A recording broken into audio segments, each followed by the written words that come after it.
Two, check. Sounds in. Y'all in the back room, hold on. I'm gonna get the intro in and we coming in. All right, we're gonna do it like this. Thank y'all for joining. This is Bridging the Gap. And before we bring our guests on, we're gonna, get this intro in. Shout out to everybody that's here so far. Let's go.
And I stayed into something.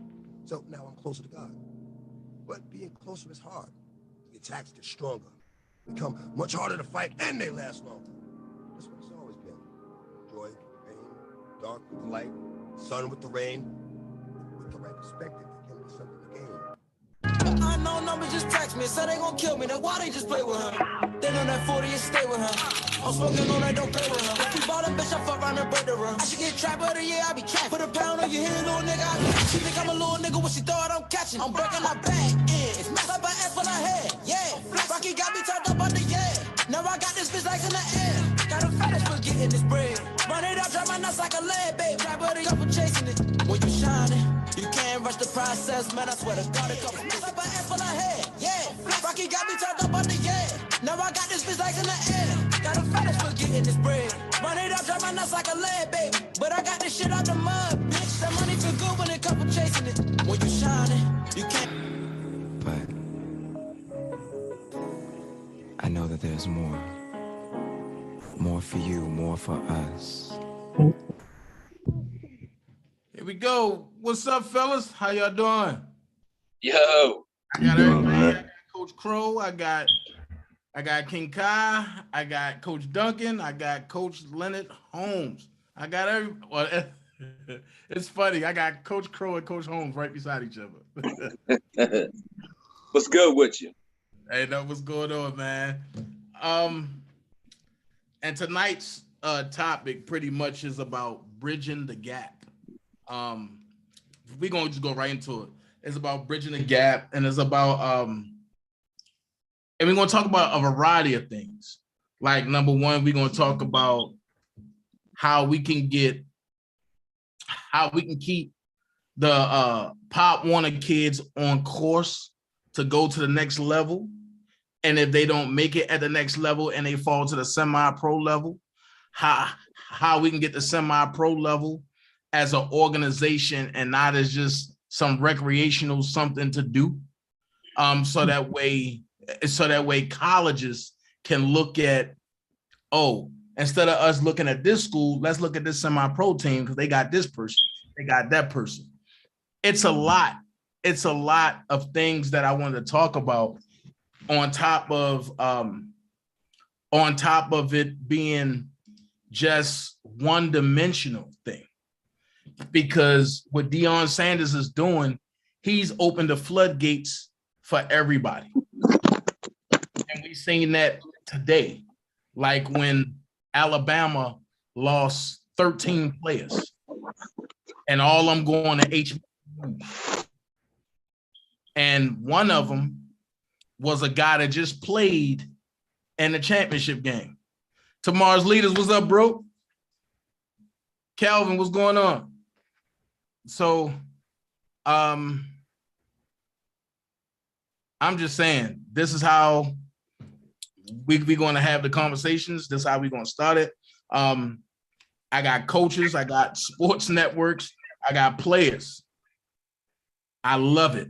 I got owners of teams. I love it. So that way we can get everybody individual perspective on, let's just not do semi-pro because it's something to do. Let's eventually graduate and make semi-pro a business where people get paid. And because whether you look at it or not, you're still risking your life. You're still putting your body on the line at a high level. So I would like y'all to introduce yourself going around, and then I would like to hear what y'all think. We can start with Coach Duncan. Coach Duncan, man, out of Baltimore, Maryland, man, owner and founder of Team Holy Dirt Youth Athletic Association, coach of Dundalk High School, took Dundalk High School to the state championship 2015, assistant coach of the year, #1 offense in the state for 3 years in a row, high scoring offense in the state. Then came down here to Charlotte, North Carolina, coached at Garringer High School in Philip O'Berry. Then I actually coached in Sacramento in the APL, the American Patriot League, which is a pro football league, and been shut down the last 2 years for COVID. So now, not to make it long, I am the owner of Heritage Gridiron Association, which is a not semi-pro, pro football league. Y'all know me. So, Kunkai. Yo, I don't know if y'all can hear me. Yeah. All right. How y'all doing? King. I go by King KY. Man, football is just my life right now. Well, not right now, but like growing up, I love football. My mom didn't like it. Don't know why, but she put me in it. Ever since then, I've been playing football. Quarterback. I started off as a running back, became quarterback, wide receiver as well, DB. Right now, I play for Georgia Titans. That's how I met my boy. I went to Darrell, played at Darrell High School. But when it comes to like semi-pro, I started playing back in like 2015. And I took it serious, but like the teams that I was playing with, they didn't really take it serious. The owners didn't really take it too much serious, and like they were stealing money. That's the first thing about, some semi-pro teams, like they don't take the actual players serious. They use it as a come up. But then we got taken over. The team was what's the name of it? Southwest Atlanta Spartans. I was a quarterback for them, but I got hurt. I got injured. I didn't get taken care of. I didn't get taken care of like I supposed to. Like most teams, when you play in college and high school, and even professional, you have everyone has a doctor for that team, or like someone that you can go to. And we didn't have that, so my ribs didn't heal well. I had to go get my own doctor and things like that. But time went by. My little brother told me, "Hey man, come out here and play for the Titans." And I'm out there with the Titans. And even though I'm coming out of retirement, I'm out there getting winded. I'm a little older than the cats on the field now, but still feel good, man. My bad for making it long, but. Are you cool? So you the team that Lala had to come save? Yeah, so Lala. Yeah. You the team that we beat y'all 36. No, actually. Man, we ain't gonna get into that right now, dog. You see how he just tried to just go ahead and just we ain't gonna get into that, man. Coach Crow. Victories today, dog. Hey, how you doing? My name is Coach James Crowell. I'm out of the Washington, D.C. area. I'm with a couple teams, but my team is the Capital City Seahawks. We kind of got a national notoriety. #1 team in the country a few years back, multiple league championships. We also, I'm also one of the board members for the Sunshine Bowl, which is the national bowl body for the rankings and stuff for semi-pro. And then 1 second, guys. I know. Give me 1 second. Trying to get the audio. Hold on. Are you good? Go ahead. And yeah, and so for me, pleasure to be on. Like I said, I've been doing this quite a while. My team goes all over the country. We've been with the Vegas this past year, so that was cool. You know, been out of Miami, Georgia, all over. So you just try to put you had mentioned something earlier, Danny, about making it a business. You know, Right. We're one of the few teams that make it a business. So we're able to do a lot of the things that, some semi-pro teams can't do. And, and we're willing to try different things. We're willing to go out and put put our team on the line and see if we can come out with a win. We got a saying, let us get a shot at it, and see what we can do. And I'm really interested in what Coach Duncan got going on. He said he has a pro-like league heritage. So I'm really interested in hearing about that because, like I said, we're always looking for the next challenge. And if we can make it work, we'll make it work with you. We all about fellowship. So, making it happen. And I ain't letting you go without talking about that. Man, let them know about the uniforms, bro. Oh man, listen. So I own a uniform company. We've been 8 years in existence, called Capital City Designs. Before COVID, we were killing it. We had about 150 to 200 clients going on before COVID. Since COVID, we of course, I kind of purposely dropped it down just because, just being able to handle the workload and the shipping's terrible and stuff like that. But, we're still some of the best around. I think I do a lot of uniforms out of DC, Baltimore, basically the East Coast. We got clients in Chicago, Philadelphia, Florida, we're really all over. But like I said, we're not at that volume we were before because of COVID. But, we're doing well. Like I said, and if you want to look good and you want to have the best around, come check us out. Well, we definitely got to talk. I've been doing that for 25 years. And I'm glad to say I'm a leader. And I'm glad to say that I am an ambassador for Cap City Designs. Yes, I am. Yeah, tomorrow, we do. And tomorrow, Leader Sports Network is your go.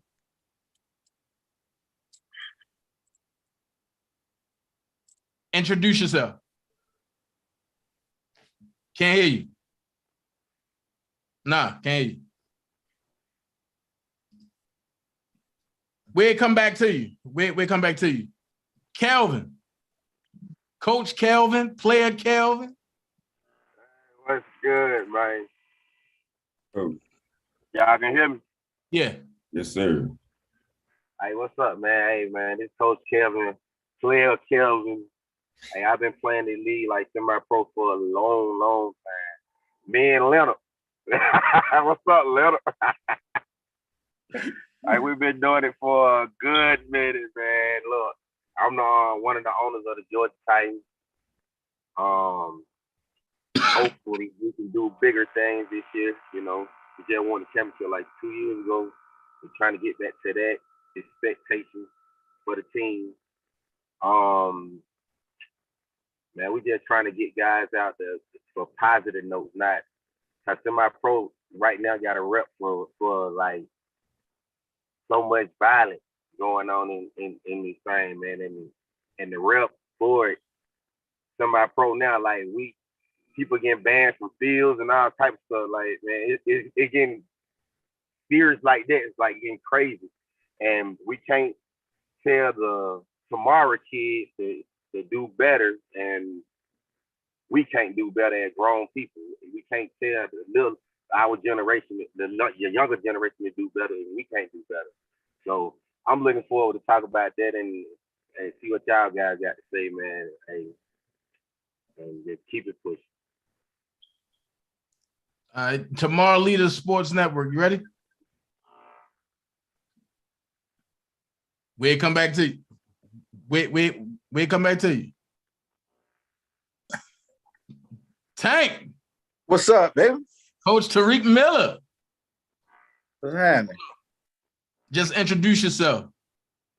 My name is Tariq Miller. Everybody know me as Coach Tank. I've been doing semi-pro since about 1993. You old, right? playing and on. He is old, his old age. Oh yeah, oh yeah. Oh, 93. I'm coaching high school now for about the last 12, 13 years. So right now I'm at Mondays Mill High School. I'm the JV head coach and assistant offensive coordinator over there. Okay. Any accomplishments, anything? Woo, that's a lot. The show the fuck is. In the semi-pro world. Said 93, boy. We're gonna be on here for a minute. Yeah. Just give us a little bit. Like you got ran over or something? Your top 5. Yeah, I mean, 93, he got more accomplishments. So I do. That's why they call me Tank. But I was in semi-pro when semi-pro generated money. We had casino sponsorships. I started in New Orleans with a guy who's in the semi-pro Hall of Fame, Lawrence. And then I played with in Baton Rouge for the Riverboat Bandits, which we won the first SAFL, the first 2 SAFL championships, and we won 2 or 3 in the NAFL. Okay. So you just got rings. I played with the Riverboat Bandits, the Baton Rouge Red Wings, the Kansas City Chiefs. I was a part of that Louisiana Hurricane undefeated team for 3 years. Then I moved here in 99. I won a championship with the South Atlanta Eagles in 03. Wow. Won the SFL 2 or 3 times. Only team that ever beat me, really, was the Middle Georgia Stallions. Other than that, everybody else is just hearsay. High school wise. Stop lying. Say that again. Yeah, stop lying, Frank. Who was that? Yeah, stop lying, Frank. Yeah. What did the camera say? Stop lying. Yeah, stop lying, Frank. Yeah. Stop lying. I knew it was coming. Yeah. All right, Coach Holmes. We gonna go to Yeah, hey, Tank, hey man, I admire Tank, man, for his accomplishments, man. I've been in it for a long ass time. I actually started in Detroit when I played in college. I played at Iowa State. When I was in college coming back home, I used to sneak and play on them teams, man.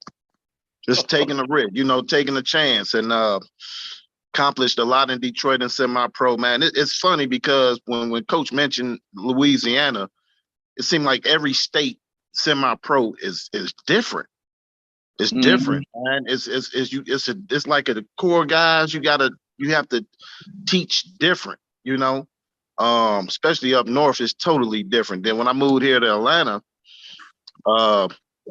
I played arena with Make It Knights with Kevin Porter, and then I just went on ahead and joined a couple of semi-pro teams here. Actually me and my wife started our own team, the Georgia Cardinals.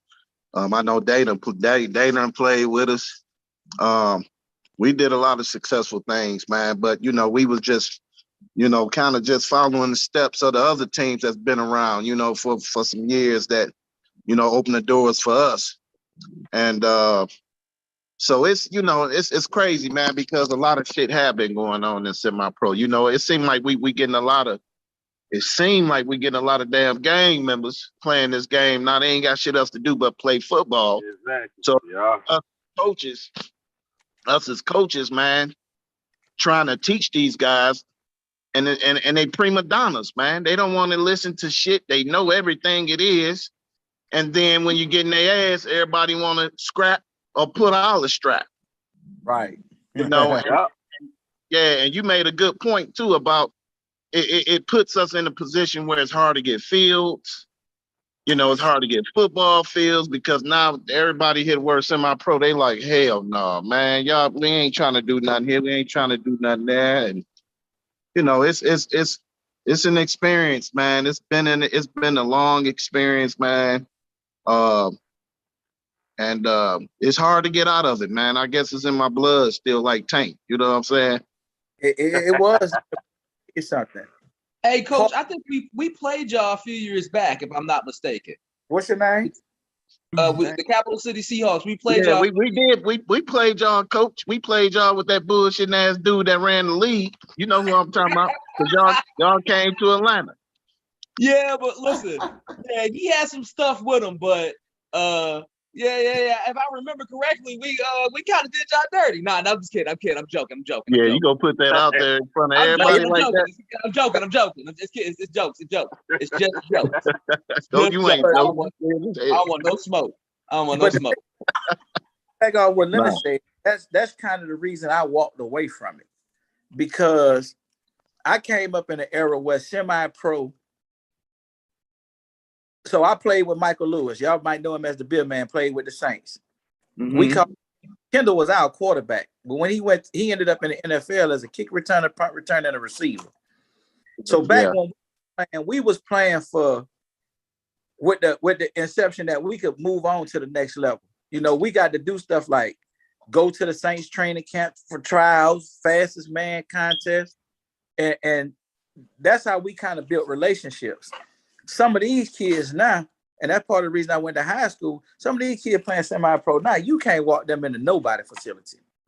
Yeah. It ain't because of the tattoos and the gold teeth. It's because of the attitude, the persona, and, you know, I mean, let's just be realistic. Some of these kids, they record speak for itself. And then when that infiltrated the semi-pro world, you started having all of these problems. And it wasn't just one team or two teams. It started being across the board because you started having owners who just wanted to win. So if I kick them off my team, the next dude take them because they feel like they can. And I think that's what it's gotten to. And then the other thing is these dudes start clicking up, you know, in a way that they started traveling in packs too. And so that's another situation.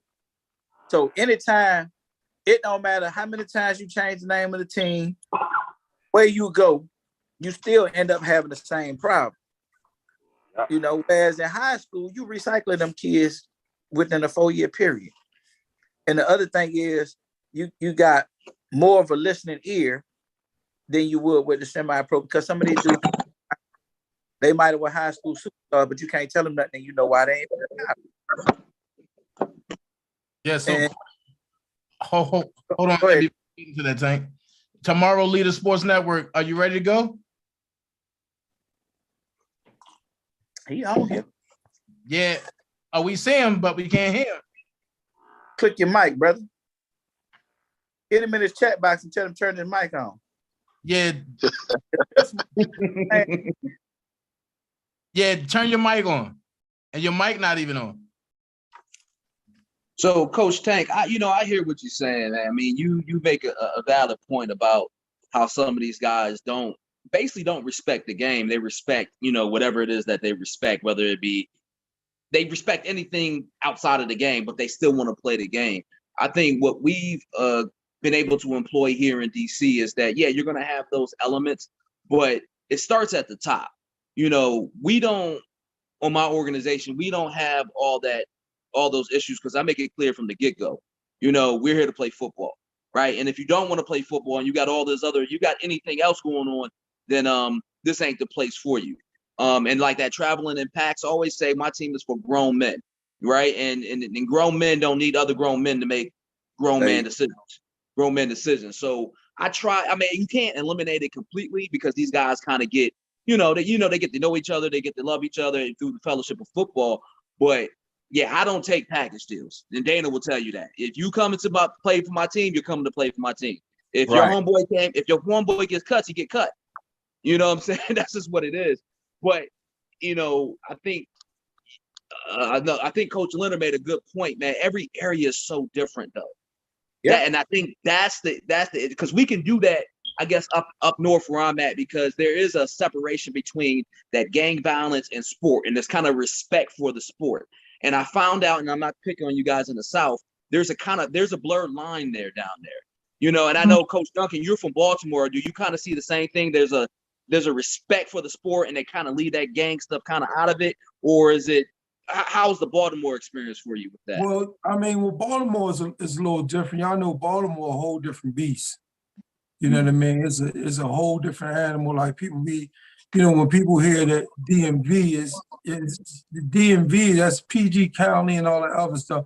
Then there's Baltimore. So you got, you know what I mean? And it's a whole different beast. Like for Baltimore, a lot of my kids, the only way out was to play sports.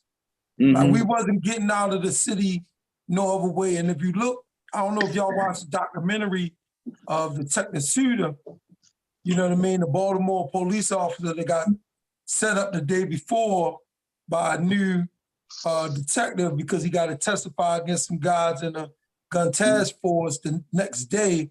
And somebody shot him in the alley and they said he committed suicide by shooting himself in the back of the head. Anyway, but if you would have looked at that documentary, you muted yourself, Duncan. You muted yourself. Dana, can you hear me? Yeah, now I can. Yeah, my fault. Somebody called.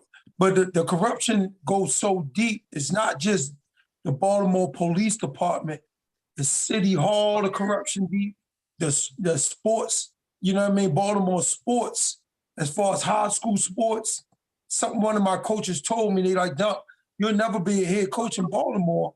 I like, why? He said, because nobody ain't got no dirt on you. And so the corruption go deep from the school board, what, Dan? No, go ahead. If I'm talking to tomorrow leaders. Go from the school board to all the way to the sports programs, you know what I mean, for rec ball and for high school, that it really, really creates the kid that wants to get out, really got to focus in. We don't have a gang problem that other cities have. We just got a drug problem. Yeah. You know what I'm saying? And so Baltimore, they don't have a gang. There's really no gang problem. But all that violence come from, you know what I mean, because of the way the city is created, that the city don't want to see nobody get out.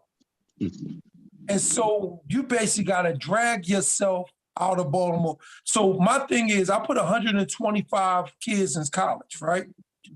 And so I wouldn't let none of them go to school in Baltimore. None of them go to Morgan State. The closest you could go was Bowie State University, right? And I would take them on visits. I had kids from the hood getting recruited by Harvard. We done went up to Harvard, stuff like that. So the problem that we've been having was that. You muted yourself, Coach. I'm gonna tell you what I tell all my kids. It's not the kid that has the best talent that makes it. It's the kid that has the best support group. And a lot of times these parents look. Your phone. Hey, Dana, I gotta go. My power just went out. So okay. That's just come wonderful. Back on whenever you can. We're gonna be on here. All right. So yeah, so Baltimore, they look for, a lot of the parents look for the coaches to do everything. You know what I'm saying? Here's where the problem go wrong, because these coaches, us coaches, we got families too. So the thing is, they want them to take the coaches to take the kids on a college visit. The parents don't want to do nothing. They barely even want to show up to the games on Friday nights in high school. The parents don't want to do nothing. They don't want to feed the kids. They don't want to do nothing. They expect the coaches to do everything. And it's not the kid that has the best talent that makes it. It's the kid that got the best support group. So that's what we've been seeing a lot in Baltimore. Tomorrow Leader Sports Network. Unmute your mic. What's the word, good people? My apologies. There we go.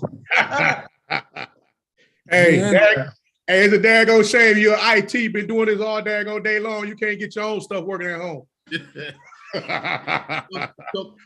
So question, right now, and we're on the topic of pretty much of how we can get, the kids that's playing high school and semi-pro and some college to reform their thinking onto you know, letting go of the gang stuff. But since you're here now, give us a little bit about yourself, because we see the jerseys and stuff in the background and we see the name. So give us a little bit about yourself and the stuff that you cover. All right. I'm Coach Walker from Tomorrow's Leader Sports Network. I have a YouTube channel in which I cover HBCU sports, HBCU football. I'm getting ready to get into basketball as well. I talk about the CIAA. I talk about the SWAC. I talk about the SIAC, as well as the MEAC. Basically, I also coach youth football. I have a nonprofit that I've been running now for almost 12 years. So I got my hands in a lot of different hats as far as we're trying to help these athletes get themselves together to get out there and do something more than what they're doing right now. I myself also have helped kids get scholarships to go to college. It's sad that a lot of these parents out here don't know what they need to do as far as we're getting these young men ready to get out there and participate and be, you know, have the mindset of knowing what they need to do once they get, you know, in that space for them to get recruited. I mean, they don't even understand the fact that you have to go through the clearinghouse to make sure that you have all of your I's and T's dotted and crossed for a coach to even have a conversation with you. If you're not in the clearinghouse where they can see you as far as looking at, you know, some of your, looking at like your film, if you're eligible, if none of that stuff is there, I'm like, these coaches not going to talk to you. I have 5 young men right now that I coached at 12 years old that their coaches didn't help them do nothing. And the sad part about it is one of the young men that need my help, he was the star athlete of the team. So I'm trying to understand, I'm like, wait a minute, how in the world did you let him slip through the cracks? Out of anybody else, I'm like, I get it. You want to take care of all of the kids, but like one of the other gentlemen was saying a second ago, the parents are looking for the coaches to do it. They don't want to get out here and do this work no more. I mean, it's the same way on the youth level. I'm like, you drop them off on Saturday, they out there with coach all daggone day long till the lights come on. Right. So I mean, I'm just trying to understand what exactly are we doing here? I mean, are we for the kids? Or are we just playing games with this thing? Thanks. Well, how can let's start with you with the questions. How can we get, like on the semi-pro level, how can we get the kids to actually get out this gang mentality and look at it as a business, so that way we can progress further and make it a business and not just a laughing stock? You want me to tell you the biggest thing with that? And this is a conversation, you know, Cam. So first of all, you got to understand, most of these dudes don't have nothing invested. They don't have an invested interest in, you got to pay for stadium insurance. They don't have an invested interest in, you got to pay for a facility to play at. They don't have an invested interest in, you got to pay for a place to practice. So first off, and this is what I did. I would give my guys 10 tickets and tell them those tickets are $10 each. But only thing you bring me back is $80. If you can't get 10 people to come watch you play, you shouldn't be playing the game.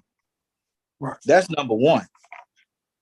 Because if you got to look at the amount of money that you spend for semi-pro, and I used to tell folks all the time, if you ain't got $20,000 or $30,000 to blow, and it ain't gonna make or break you, then you shouldn't be owning the team. You shouldn't be doing this because it takes about that much to run a full season. When you talk about facilities, insurance, equipment, things they need.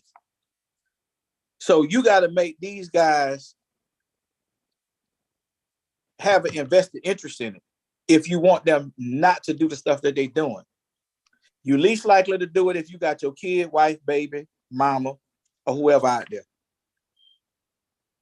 That's just being realistic. Okay. The other thing is you got to help make them understand that, especially for the younger guys who come to semi-pro straight from high school, you got to make them understand too that attitude is everything. Let's say you did get indoor or arena scout to come and watch them play. You know, sideline etiquette, those people look at how you act, how you carry yourself, your mannerisms, what you do on the field, transitioning on and off the field. And I think that's the part that they don't get. So some of the the biggest problem is when you have a lot of these older guys still playing, that stuff rubs off on the younger guys coming in. And it's bad to say it. If you want semi-pro to be successful now, you're going to have to limit that jump to 25 and under. Anybody over 25, don't come play for me, because them jokers that's 25, that's older than 25, and sometimes I take that back. I may say 28. But anybody that's over that age limit, don't come do this. First of all, you pass your time of going to the next level. That's number one.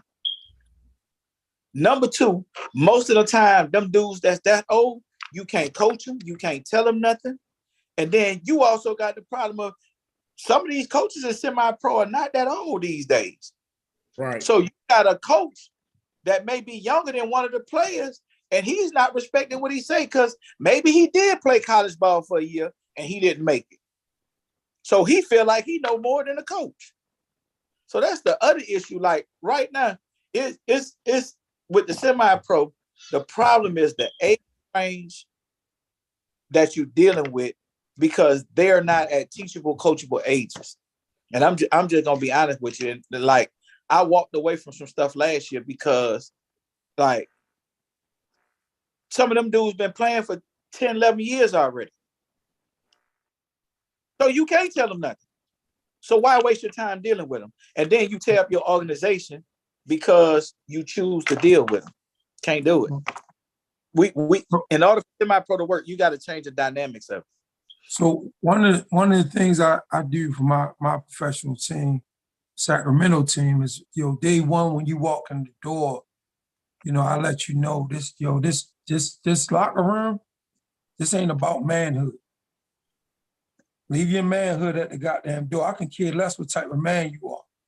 When we walk in this door, this is about brotherhood.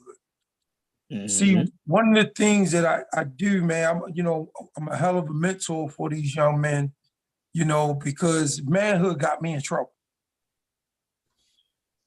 Real shit. And I sit and tell them about that, my father wasn't there when I grew up. You know what I mean? However, we searching on what a man is. So we listen to our uncles, we listen to the dudes around the way, the OGs. And when every time somebody say, yo, you the man, we turn our head like, what he say to, why he the man? We got them Jordans on, yo, he the man. Like, you got the new Jordan, you going out, can I get a new pair of Jordans? Because you searching for manhood.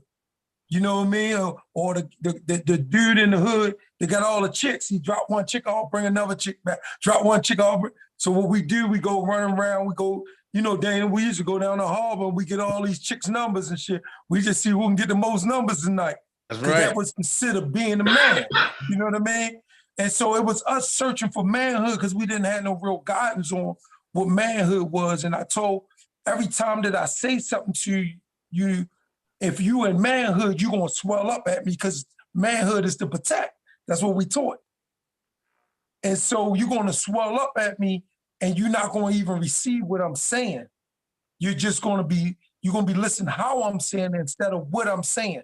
And so day one, first thing first, you leave your manhood at the door.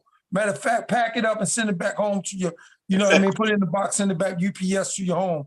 I don't need no men here. I need all brothers. I need brotherhoods here.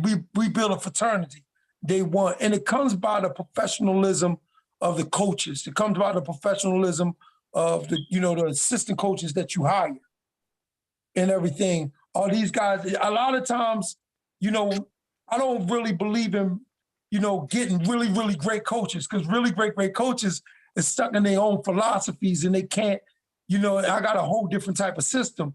So I can take a good guy that can coach and train him how to coach his team or how to coach his position. You know what I mean? So it really comes down to the leadership board of the actual coaches and their lifestyles that they live, and, making sure your coaches ain't playing with. See, when you get on the semi-pro level, when you get on a pro level, you know, a lot of times these guys be trying to be your friend. Cause you know what I mean? Like I let them know at the door, yo, I'm not your friend. I'm your coach. You know what I mean? We could be friends later on when you start doing what I'm doing, but right now I'm your coach. It gotta be levels. You know what I mean? It gotta be levels. So, you know, once you keep it on a professional level and you put professional guys around them, it's easier to course them in. You know, with our thing, it's a little different. We pay. It's a salary involved. You know what I mean? So, you know, and so like you said, they vested into, you know, I gotta get this money. So the thing is, if you can't do it the way I'm asking you to do it, I can send you on back to Oklahoma, Louisiana, wherever you came from. You know what I mean? You could try it again, try out for another team next year. You know what I mean? Hopefully you'll get drafted by them. But that's, you know, the biggest thing that I've seen, that you gotta really leave that manhood at the door, and it gotta become a band of brothers. Shout out to Coach Michael Postel, one of the best coaches to ever do it. He's I on love Facebook brother. and he's tuned in. He said, "Big Dog Tank." Man, Tank a little small fries. I was joking. Hey, Kel, what is your perception on it? Man, it's basically like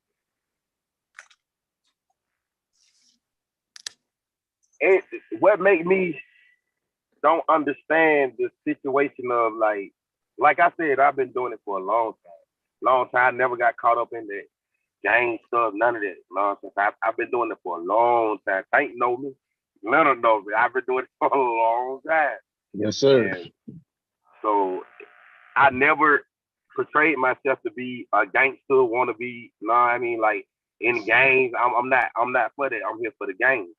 So for us to teach, and I look at that for us older people, like who still playing and everything. Right. We can't teach the younger people who is coming from high school in cities to do better when we doing it. Know what I'm saying? We still throwing gang signs up and all this right here. How could we tell them to do better when we ain't doing better? Like, and that type of stuff that pissed me off. Like, I seen like last year, semi-pro season was like one of the worst year ever. Like one of the worst year. There was the one of the worst year of like gang violence. Like it got to that point. Like I almost gave it a quit. Like I almost just said, I'm gone. I'm out this gun. Like, I put my stuff in the box, bro. Yeah, you know what I'm saying? So it got to that point, and I know Leonard had that issue, Tank had that issue, you know what I'm saying? We all had this little issue, you know what I'm saying? Like and it's crazy that we got to keep going through that. You know what I'm saying? I've been playing this jump since 18. I came in 17 really. I came in. And I've been in the game like for about 15 years, like doing this. So, and I'm still trying to make our program be an upper level. That's why I try to accept. And you got to know who coming to your team. We got to know how to say no. Like if they got their reputation of being like it's so many of them out there. It's a limit. Like folks know who got that reputation of, especially in Atlanta. You know that reputation of who trouble. We know that. We got to learn how to say no, and that's the only way they gonna get it. Like we saying no, everybody saying no. It can't be no one team say no, then they gonna join it on the danger. See what I'm saying? Everybody got to say no. You got you. If it's one person doing it, everybody got to do it. Everybody got to join in, and that what hurt me the most, because as an older person, and I got a little 20-year-old coming to my team, and I'm trying to tell him, look, hey man, you already know, leave that little drama at the door. We ain't got to. But how could I say something? Like I could say something, but how could the other older people say something when you still talking about some blood game? You know what I'm saying? It's hard to do that. You know what I'm saying? You can't do that. Like, and that what hurt me the most. Like I said, last year was like one of the worst years. Like I like to gave up. Like it was like one of the worst years with all this shooting and all this type of, man. it's just crazy. I don't know, man. I just hope it gets better. We working. We got a team that ain't doing that right, like doing all this. But I can't say that for other teams. But I'm saying like if we got a problem with these certain amount of players, we got to learn how to ban these folks like out the whole semi-pro league. Period. Like everybody got to say no, not one person. Everybody. And see, and that's the point that I'm getting to now, because I'm to the point where I'm tired of seeing good players get ran away, get shot over somebody else's mishap. I want it to be now to where we are looked at as one of the most prestigious out there. And people can say, I'm going to go to the Cardinals. I'm going to go to the Falcons. I'm going to go to the Titans. I'm going to go to Bobo team. This is what I'm hearing from me going around to different HBCUs, and I'm talking to different coaches, and they like, semi-pro, don't y'all be shooting people? And the first thing I'd be like is, hey, Dana, let me jump in right quick. Go ahead. You was next. Go ahead. You got that on the youth level, brother. What? Yeah, you got betting on the sideline.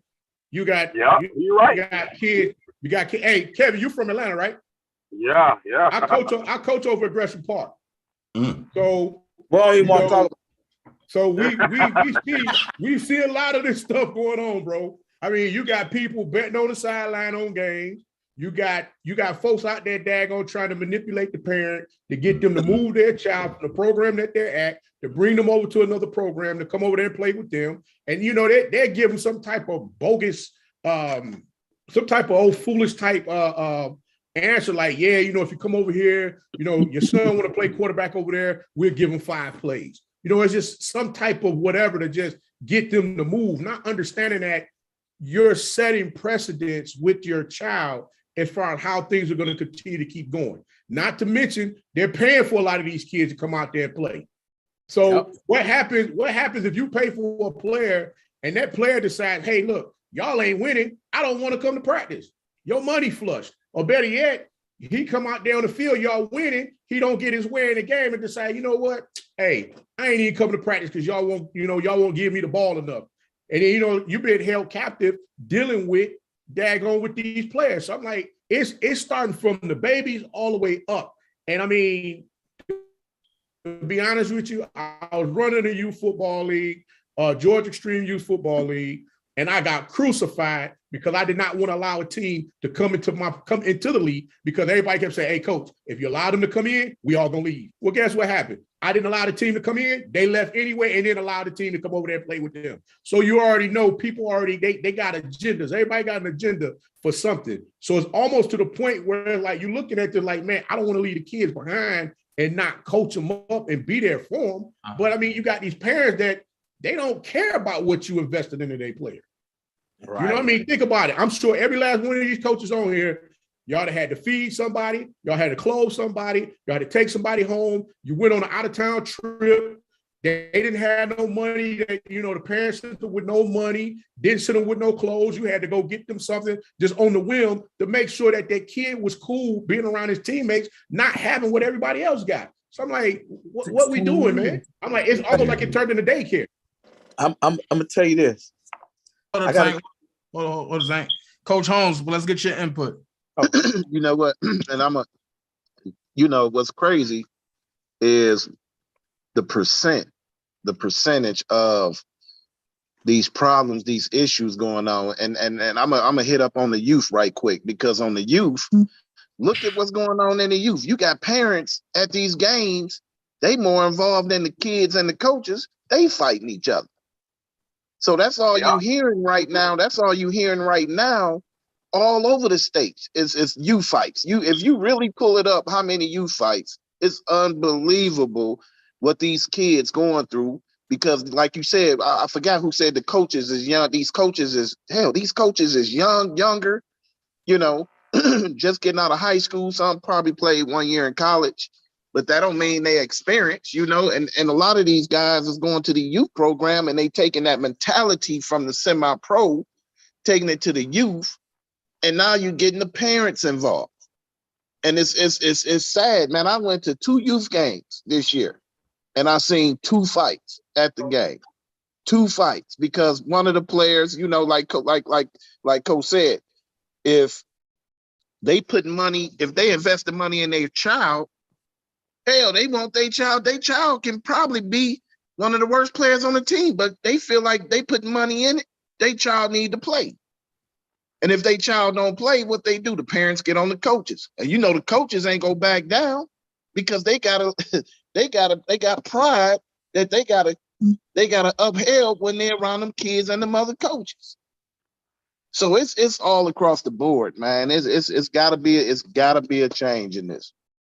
Hey, Coach, let me slide one more thing in there for you. You ain't forgot about how the coach go slide in the DM on the single mama and get the mama all twisted up in that thing too, right? That was right. Yeah, Coach, Dana, so I, Team Holy Dirt ran for 10 years.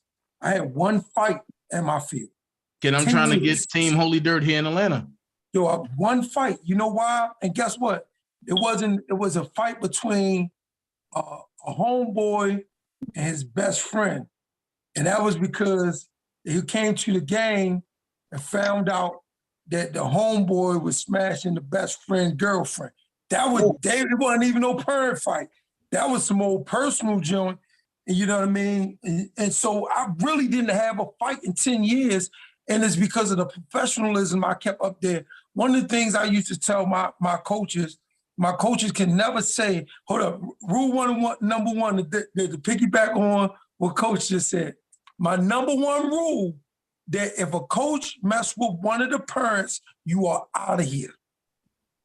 You out of it. It ain't even no talk about it. If this not your girlfriend when you first signed as your son up and you start coaching here, if you start talking to one of these parents and I find out, is it really worth your position here? You know what I'm saying? So that was the number 1 rule. None of my coaches, I don't care how attractive the mother was, you could not talk to the parents. That was the number 1 rule, because that was a standard I held for myself. You know what I mean? I'm a black man with a lot of power. I got 300 kids in my program, right? That's a lot of, I can make kids do stuff at home that the parents can't even do, and I don't even live in the house. I can make them clean their room before they come to practice, do their homework before they come to practice. I'm the one popping up at the school, checking on them. So we had a lot of power. And so the thing was, I wanted the coaches, one of the things, and I even posted that today, Dan, if you paid attention to it, if a man don't have discipline, if you don't have no discipline, you will always be helping somebody else's dream out instead of having the courage to pursue your own dream. And so that was one of the things that we put in place. First coaches meeting, that's the number 1 rule every year. If I catch you messing with one of the parents, she better come here already as your girlfriend or as your wife, because if I see the interaction, you out of here. The second thing was this. My coaches could never say the referees was cheating. Because what you say out your mouth as a coach, now the kids start repeating it, and the parents are standing right behind you, they start saying the same thing. I don't care what calls don't go your way, you cannot say it out your mouth, because you start breathing something. Mm-hmm.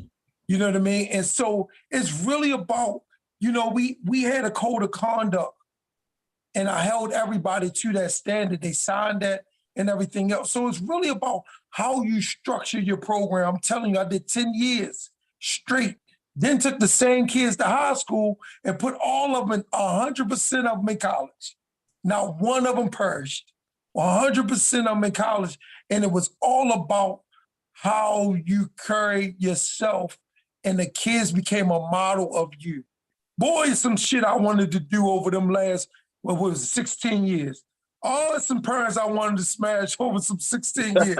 But, with real talk, you know what I mean? But I knew of some dudes watching. Now, if you talk to my son is 24 right now. If you have a conversation with my son is coaching football on a rec level. He's coaching high school girl basketball, right? 24 years old, and he just got a job as a gym teacher for an all-girls school. If you have a conversation with my son, you wouldn't even know, if you turned the screen off, you wouldn't know who you was talking to, because he became a model of what he's seen. Okay, hold on. And the kids is the same way. King Kai, let's get a player point of view. Yeah, so first, let me piggyback off what Coach was saying. One thing I always learned growing up, my mother always told me, children are like mirrors. Whatever they see, whatever's in front of them is what they're gonna reflect.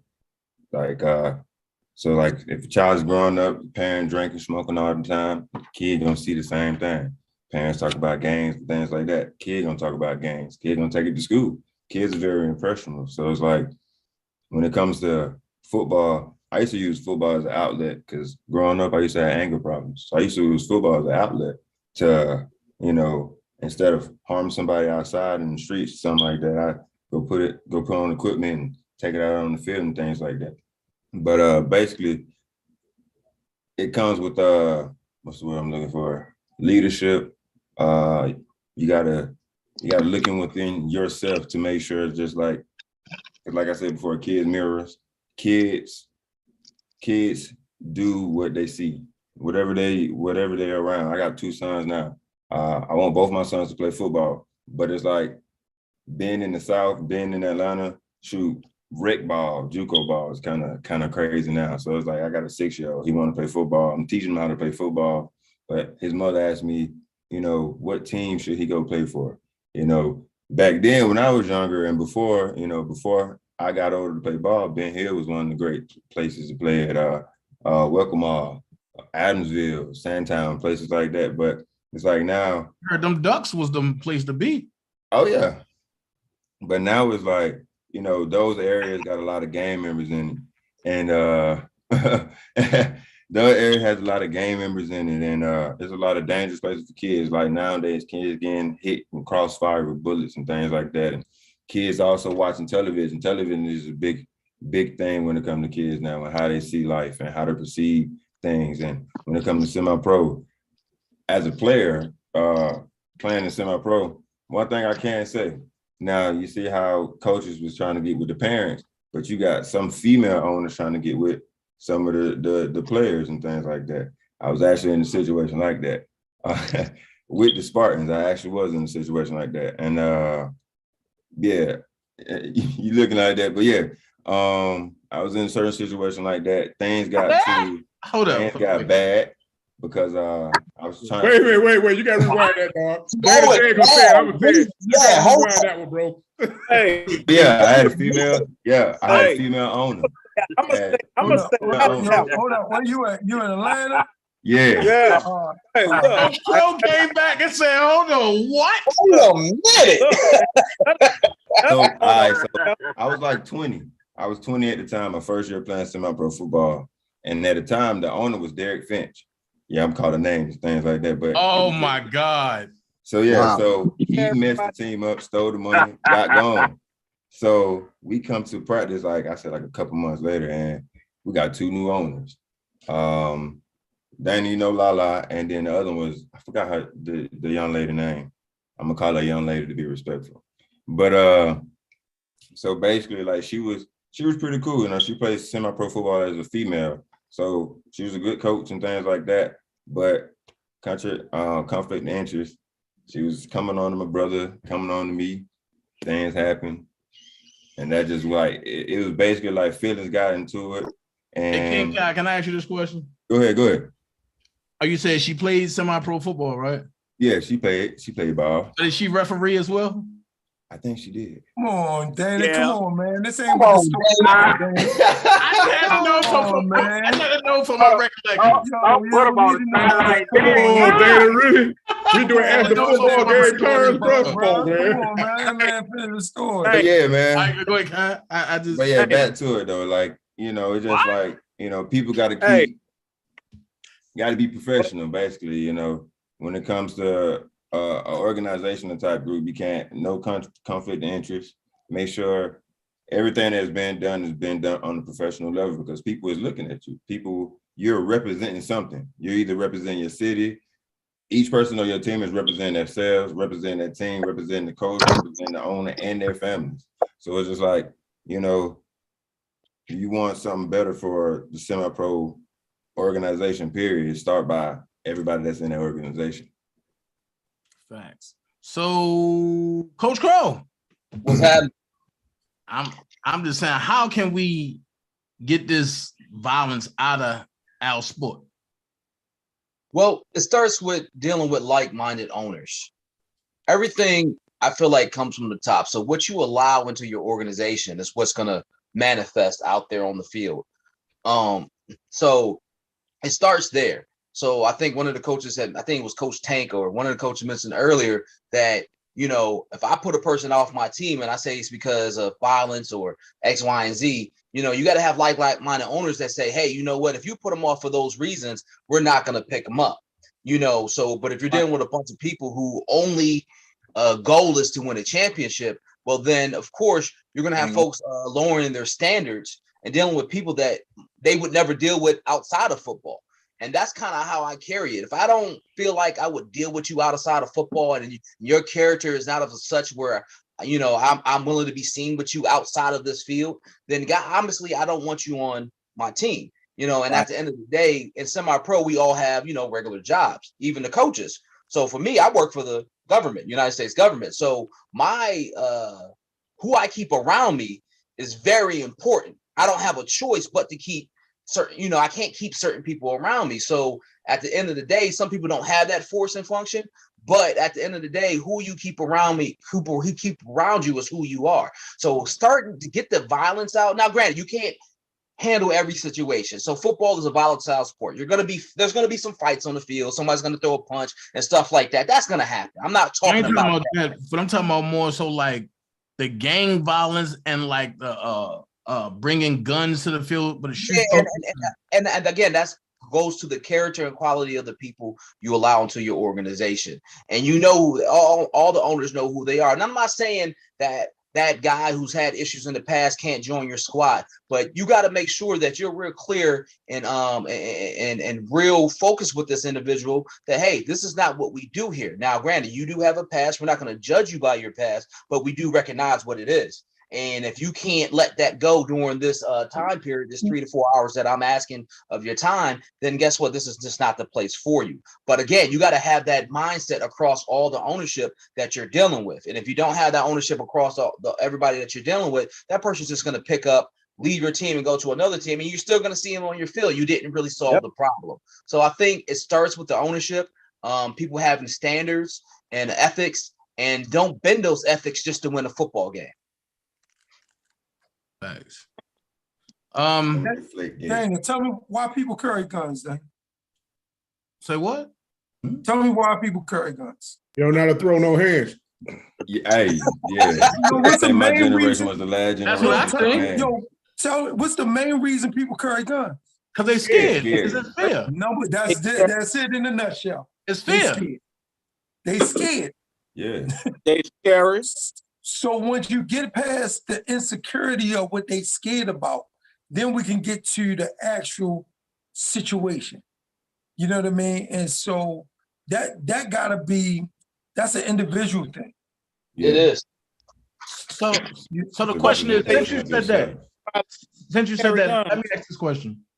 Could it be possible that we can create a north, south, east, west type of coalition to provide mental health and for the kids or for the people that come to semi-pro that's dealing with some sort of trauma?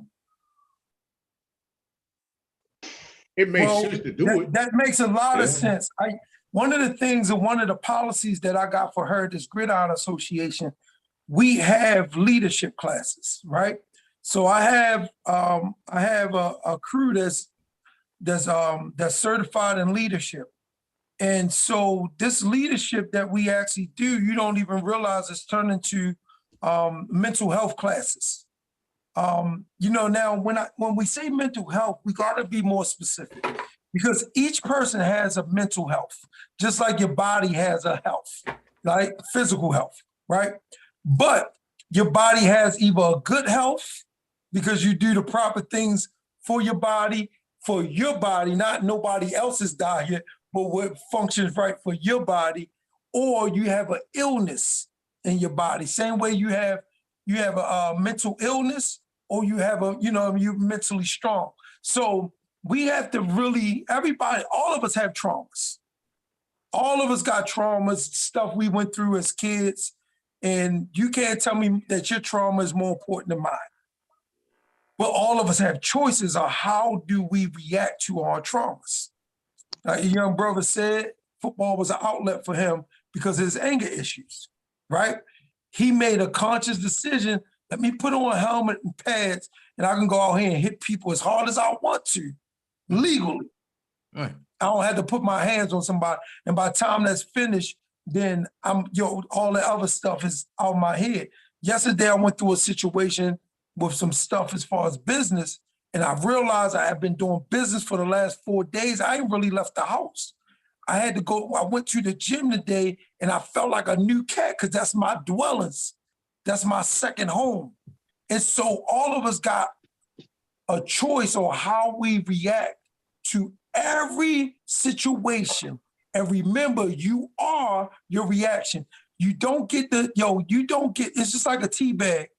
You don't get the essence out of tea bag, the true flavor out of tea bag until you drop it in hot water, right? Then the true essence of that tea bag come out. You will never get the true essence of a person until they're in a hot situation. And how they react, Antonio Brown, is who they are. Let's not go there because I believe well, we're going to get to that. We're going to get to that. That's who he is. Are we going to get to that? Are we going to get to that? Calvin, what's your take on it? Should we be able to form a group or a coalition in the North, East, South, and West to provide mental health and for the whole league that's been through trauma? I mean, we can do that, but it gonna take everybody to do that. It can't be no 1, 2, 3 people, no 4, 5. It takes everybody to do that. It can't just be a handful of people doing it. It takes everyone to do that. That's the only way a kid can look at you different. Like if everybody doing this right here want to do something, put their hand in and do something different. The kids look at it, and I ain't saying it's too late to catch the 16, 17-year-old. It's never too late. We can catch him, but if we gonna do that, we got to do it now. We can't keep waiting. And everybody got to have a hand in it. It just can't be no 1, 2, 3, 4, 5 people. It got to be everybody doing it. Everybody got to have a thought. We just got to be better leaders. That's it. Like straight off to me too. Like we all have to be better leaders. But y'all got to realize the common denominator to the problem, starting from little league on up to middle school, on up to high school, on up to semi-pro. So let's start with the first thing. First of all, society has made it okay to do a whole lot of things. Like we preach, we try to preach to kids, don't do drugs, don't smoke, don't do this, don't do that, right? So let's talk about it. America made weed legal, quote unquote, in certain places of the world, and then certain places of the world it ain't. But you go to some of these little league games, shoot, I pulled my kid out of a program last year because the coach was standing up smoking before the game. They go duck off in the corner and they passing the damn blunt. They call that pregame, coach. So mind you, right? I'm from New Orleans, uptown. I did them streets my whole life. But for me, being in the streets was trying to get out of the streets, basically. So I didn't smoke. I didn't shoot no heroin. I didn't smoke no powder. I didn't do none of that. I didn't start drinking till I was 25. So kids now pick up on what they, like one of the coaches said, what they see. They imitate what they see. So when you get to it, when you start talking about the music, when you start talking about the TV, and then when you start talking about the coaches, these kids are imitating everything that's put before them. Wow. And at the high school level, right? I've coached, I still fool with Little League, I still fool with middle school, and I still fool with high school. And when you start talking about the things that these kids see, that they imitate, it starts like one of the coaches said at the park. So not only is they betting, they smoking, they drinking. It's all about them, they accolades, patting themselves on the back. Realistically, it's not even about coaching no more. It's about, can I put together the best group of kids to go beat that group of kids? So they're not even really teaching or coaching because they went and go hand pick a whole group of kids that they know could already play. Yep.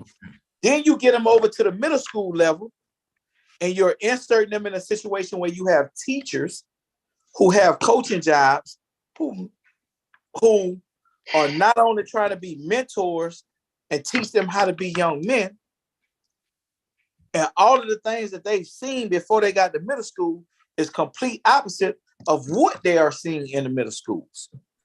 Me and the middle school coach just had this conversation the other day because you got middle school kids right now smoking, drinking, hanging out, and the reality of it is ain't nobody drug testing middle school or high school kids right now. Right. So, and then it bumps up to the high school. And we have that issue. And I give you a prime example. 2 years ago, I had a kid who wore the number 1, was probably one of the top running backs in regions at 5A, right? And I'm one of them coaches, I go above and beyond for kids. I coach girls basketball and football and track. And shoot, these kids on a Friday night after the game, they putting up the quick trip, they buying blunts and weed and rolling up. Because this is what they seen from park to middle school to now. And no matter how much you preach to them, the other downside to it is parental guidance. They parents is rolling up, smoking, drinking, right? Listening to the music that's glorifying the gun violence, glorifying the killing, glorifying the gang banging. You walk in, you see these parents walk up to each other now, because that's the day and the age we living in, because we have young parents. So these kids, when you're trying to instill something in them and you try to tell them, hey, look, in order for you to get to the next level, and I heard one of the coaches talk about college recruiting. Right now, college recruiting is jacked up. 1, because of the transfer portal. 2, because of the NIL, but also because, so you got these kids not coming out of high school, they not getting the opportunities they got 2, 3, 4, 5 years ago. With that being, the college walks into the building now, first thing he's gonna check, grades. Second thing he's gonna check, attendance. Third thing he's gonna check, character. Fourth thing he's gonna check, parental background. What kind of family does he come from? They ain't even worried about yet if they can play. They're checking the things that could possibly ruin their program. And so then they get to the athletic ability.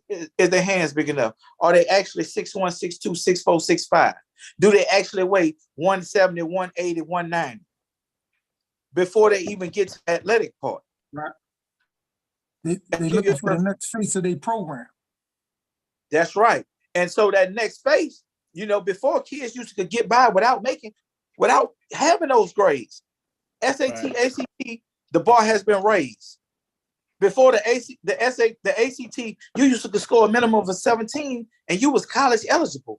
Yep. Now, if you don't have a 3.2 or better, you have to score 20 across the board on ACT. Yep. SAT, before you could score 1,100 and you were fine. Now, if you ain't got above a 3.2, 3.4, 3.5, you have to score 1,300 or better. So the criteria for these kids has changed, but you got a younger generation of parents who have allowed these kids to, how can I say this? Feel entitled. Facts. Yeah. So, That's the word. That is the word. They didn't get a college scholarship, so now they want to come walk out here on the semi-pro field. And I did X, Y, Z. Look at my huddle. and they think they can come to you and they still that same superstar, but it's 2-3 people better than you. The households that they're coming from, the parents are smoking, drinking, having a good time, throwing up gang signs. I'm gonna give you 2 examples. Got a kid right now, played down at Lovejoy High School, now was in Miami with the Dolphins. First or second round pick. Because of what he did in high school, he got a scholarship to Tennessee. Tennessee coach, he did some shit at Tennessee. He checked out of Tennessee and he went to a smaller college, put up numbers. But people don't realize NFL draft kids, those NFL coaches start back to the middle school level. They dig through your life from park to middle school to high school to see what kind of recommendations you're going to get from those coaches. And then they talk to the college coaches. If you was an asshole to the college coach and he give you a bad reference to the, you basically screwed. Okay, so what you think in Tomorrow Leaders Sports Network about the mental health and stuff? My placement on that is you got a lot of these kids, like Coach just said, they're seeing a lot of things out there that they shouldn't be, that should not be visible to them. The smoking, the drinking, the chaotic acts that you see go on and on all the time around these young folks. I mean, that's just something that you should see. I mean, heck, you got people out there that's fighting at games. Like, I'll give you a prime example. In the city, I was the only one that was able to get Lakewood Stadium for championship games. I ran championship games for the youth football program for like 7 or 8 years straight. But as time was winding down, when I started, started moving away from that, and we really shut the league down, we got people out there wanting to fight in the daggone stands. Now, here I am, I'm paying for police, I'm paying for my own security, and I'm paying for APD to make sure that I don't have no fights out there. And because we got, quote unquote, folks that's in gangs, and you got coaches that's been shooting the garbage at each other since they was playing against each other from 6U all the way up to 12U. And the team that, was on the one team that was getting their teeth kicked in every year, them coaches are so pissed off and mad because they can't figure out the formula on how to beat them. So since we can't beat them on the field, we're going to find a way to kick their behinds off the field. And I'm like, come on, man, what are we doing? So from that standpoint, when you look at these young men and young women that's out there, because you got young girls playing football as well, because like I said, I ran across a couple of girls in the league that was playing quarterback. I still don't understand how daddy let his daughter play quarterback, but I'll leave that for another day. But, and I understand it happens and it's cool. But what I'm saying is that they're seeing so much stuff going on with us, the adults, where they don't quite understand that, okay, is this right? Should I be doing this? Or, what exactly should I do? They don't have the necessary, a lot of times we don't have the presence to say, hey, look, hey, Johnny, you go sit over there, go over there with the other kids to go play and get away from the adults. We too busy letting them sit there in our face while we're doing whatever we're doing. And they're thinking that it's okay. And then again, they're feeling like, hey, when I get, mommy and daddy age, or when I get out here and do my thing, I'm gonna do the same thing too. So we're not going back to, like I was saying the other day, we're not going back to the days of Big Mama. When Big Mama was here, if you was in the room when Big Mama was talking and other adults was in that room with Big Mama talking, and you didn't leave, shut up. Excuse my language, but she slapped the hell out of you and told you to get out of the room. Kids I mean, seen that's and not very point heard. blank. You caught a hand to the mouth and told her to get out of the room. And I mean, and that's just where we are. I mean, like I said, all of this gun toting, pulling out at the games on folks. I mean, you got parents that want to heckle kids on other teams, bro. And the one parent matter of fact, the coach told the parent, like, hey man, go on about your business, bro. Just go. The dude sat there, kept heckling him. And it got to the point where the guy told, he said, man, I'm gonna go to my car. He said, well, shoot, I can go to my car too. What you talking about? So it got so out of control out there where the one dude that initially said he was going to the car, this man passed out on the field. So they had to run him to emergency because his blood pressure was shot up so high, it was out of control. But I mean, then you look at it from the aspect of you got the parents wanting to fight the coach, not the coach, with the coaches and the officials. because, you know, Johnny didn't get a call, you know, hey, that was a face mask. Why did you call that face mask? Or I just seen, you know, you the referee 2 or 3 of my games and you have not thrown a flag, you know, when you saw something was wrong. I'm like, well, listen, armchair quarterback, you can't tell me what to do, what's going on out there on the field. If I didn't see it, I didn't see it. But then, like, you know, like we said before, the kids are so jacked up in the mindset where they're thinking that because they were a park legend, they're going to get treated the same when they go to middle school, high school, and on to college. And what they fail to understand is, and I tell these kids this all the time, when you're in high school, when recruits come in there to look at you, to get information about you, they do what I call the cleaning guy check. The guy that's in the school that's pushing the trash can around. They normally walk up to him and say, hey, do you know so-and-so? Yeah, do you know Willie Johnson? Yeah, I know him. How is he when it comes to dealing with people? Oh, he an asshole. They walk right out the door. I mean, yep. That's the janitor check. They will do the janitor check to find out, hey, is this kid legit or is he just blowing smoke? And when they find out that he's blowing smoke, they don't want to be bothered with him no more. I mean, it's so bad. It is so bad right now where you got coaches that come to the park and say, hey, can I holler at you for a minute? I said, what's going on? So you make sure when these kids hit 12 and they get ready to leave from you guys to go to middle school and on to the high school, can y'all make sure that they know how to get in the 3-point stance? I'm saying, like, what? Like, yeah, coach, we got kids coming to us, these big boys. I'm talking about, you know, everybody want them, they want that beef on the line. They want the big boys to come out there and play for them. They ain't teaching them. They're not teaching them. And people don't understand why, like when I talk about a lot of this stuff that I talk about on YouTube, why sometimes I get my bag with it. I'm like, bro, I get what you're saying, and what I'm saying is not always right. But I will say this. And wait, hold on, let me find it right quick. When you get the good folks from the NFL to say, hey, we're gonna fly you out here to show you exactly what's going on, and they give you the numbers as far as the kids that are no longer playing football, you're talking about over 100,000 kids have decided they don't even want to play the sport no more. Why? Because it's not fun.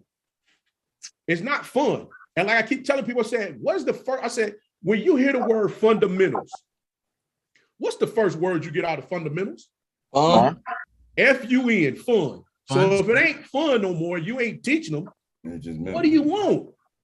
I mean, I think one of the other guys said, he said, hey man, you know, we out here, we're looking at these kids that, you know, they're not being taught, they're not being coached up. I done sat and watched kids get their crap slapped out of them because they missed a block. Or if they, you know, if they went in to try to make a tackle and they got knocked out, you know, they got knocked down and they hurt. You got a coach come out there, grab by the face, man, tell them, get your mother, let's go. I'm like, whoa, bro.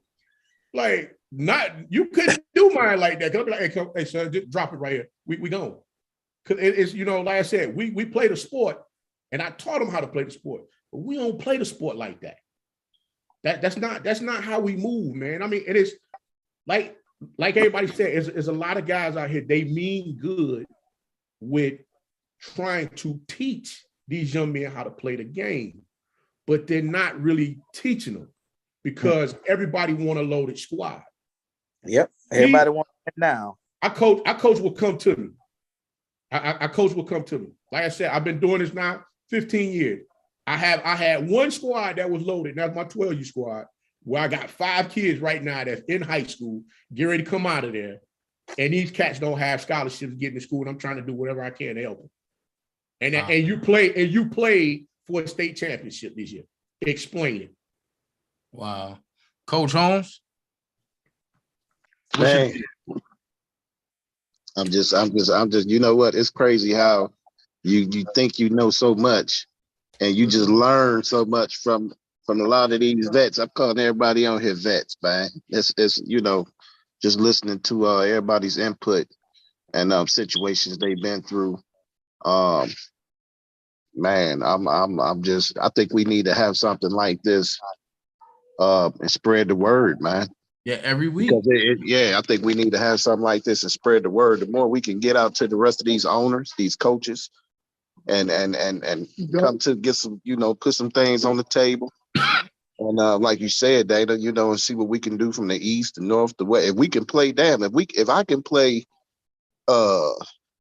what's the name of that damn team on the line? I forgot coach damn name. Seahawks. You know, Seahawks. Nigga, Coach Crow, yo, Coach Crow said he rolled up like the Undertaker, like.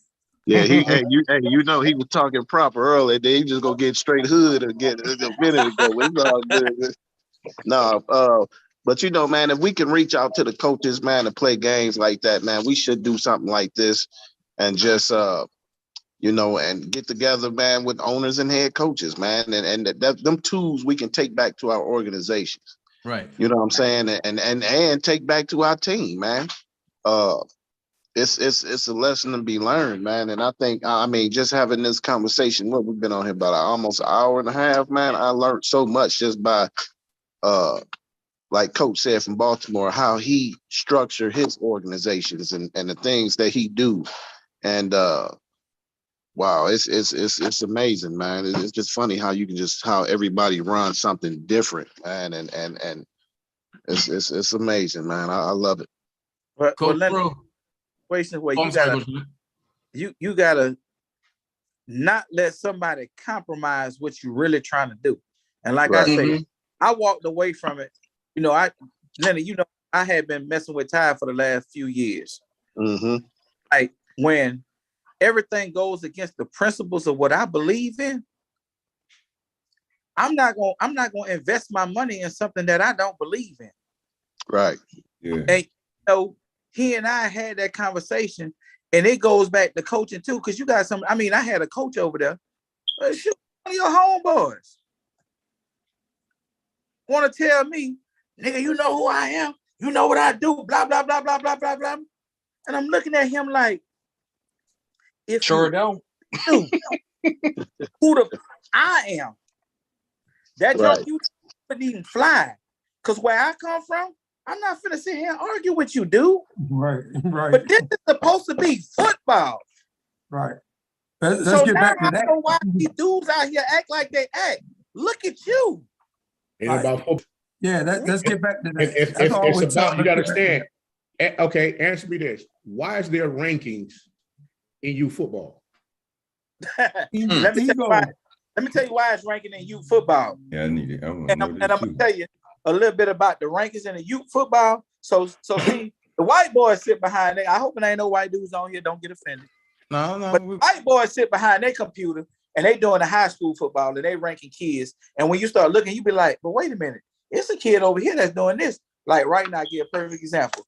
I got the #1 running back in the class of 2024. I just did his application. He finna leave me and go to IMG, right?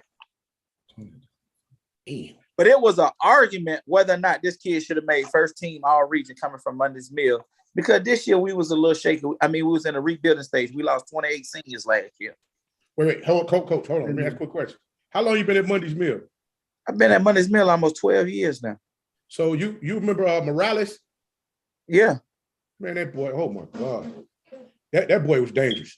Yeah. That boy was dangerous. That boy was there. He ran all over Stevenson.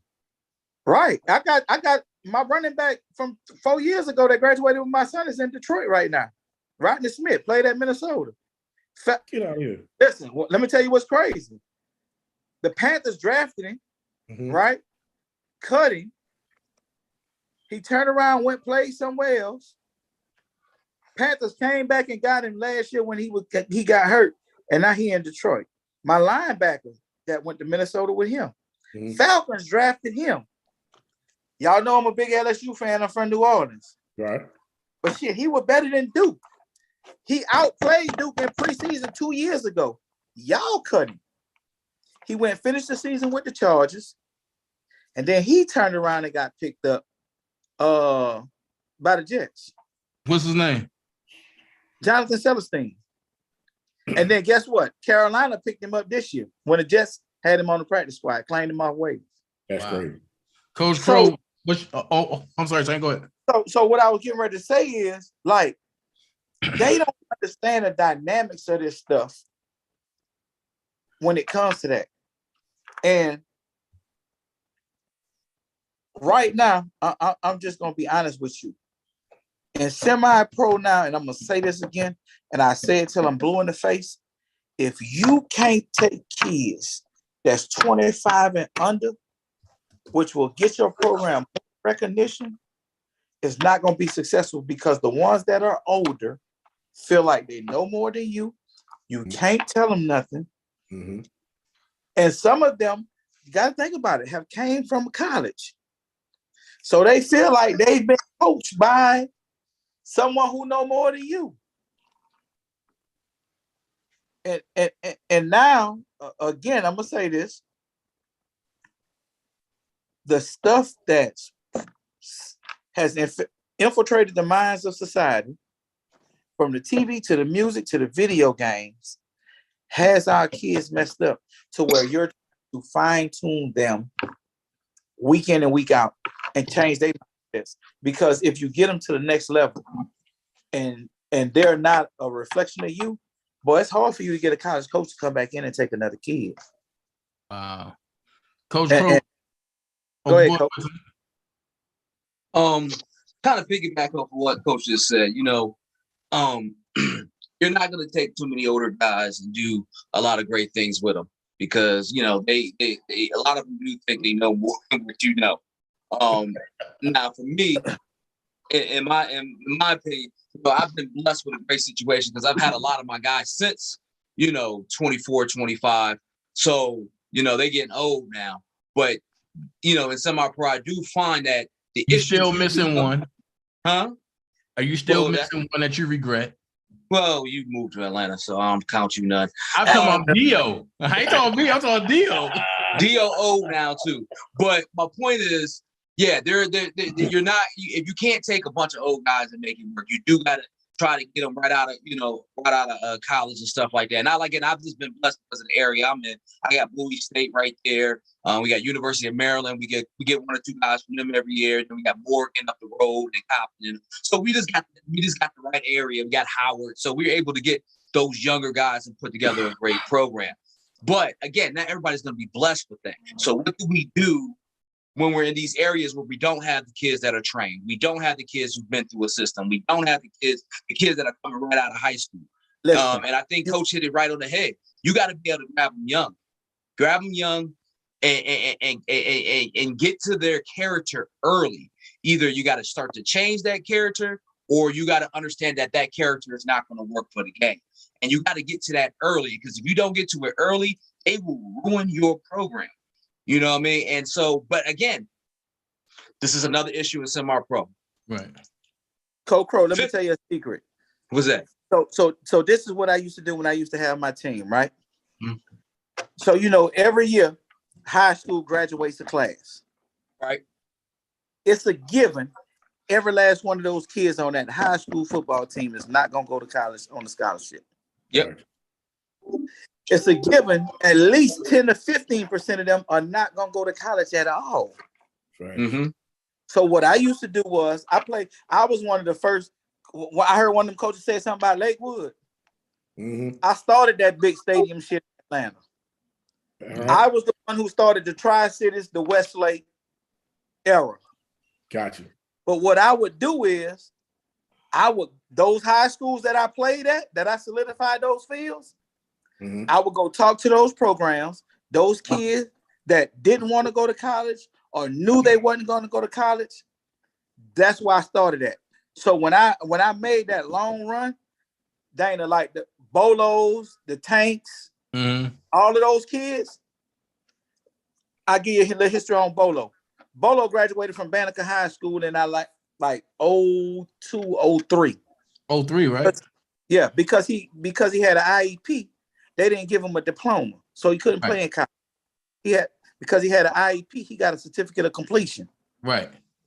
But he was one of the best freaking linebackers to play this game. Ant Narvis, his friend, Chris Payne, them dudes. Chris went to Albany State, but if any of y'all know Chris got his own mind. You can't tell Chris nothing. I never understood why Chris is not on that next level. Chris and I played with him 4 years in a row. Played pro ball. But before Chris, I had Donnell Burns, who played at Albany State, who was my quarterback. So, like, them dudes was so coachable, it didn't make no sense. But when you go back and you look at my old roster, I had a mixture of Banneker, Tri-Cities, Westlake, and South Atlanta. Hold on, coach. You just said a key ingredient. You said coachable. Yeah. These kids ain't coachable nowadays. But listen to why. Because I went and recruited those kids who were coming out of high school, who didn't go to college, and I recruited a few kids who went to college, who kind of flaked out, and wanted that first influence. Right. Yeah. So my recruitment wasn't just jumping on the internet, getting on semi-pro boards, or getting in the trash talk group recruiting players. You wouldn't look them face to face. You know what I mean? But you know what? I don't like to recycle players. I'm with you guys. Like I said, I hit up the colleges. I go, I got a good relationship with Damon Wilson from Bowie State, and stuff like that. That's what you got to do. If you want to get to these players, you got to get to where they're coming from, because then you can, like you said, ask those questions. How is this player? Is he going to make practice? Is he going to be dedicated? You got to be able to ask those questions. Because if you can't ask those questions, you're not going to get something that you're not going to get a player that you want. And I think one of the issues that we have with semi-pro, and this is what I was trying to allude to, Coach, is fifth place trophies. Fifth place trophies coming from the little league, going through high school, going through the game up. It's messing the game up. Fifth place trophies. Why are we doing fifth and sixth place trophies? So what happens is you come to the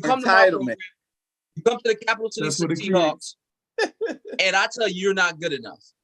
Oh, coach, I'm not good enough. You on that BS. That's fine. You can leave. But instead of getting better, you go start your own program. Right. That's what the participation trophy is started. Hey, can I share something real quick? Go ahead.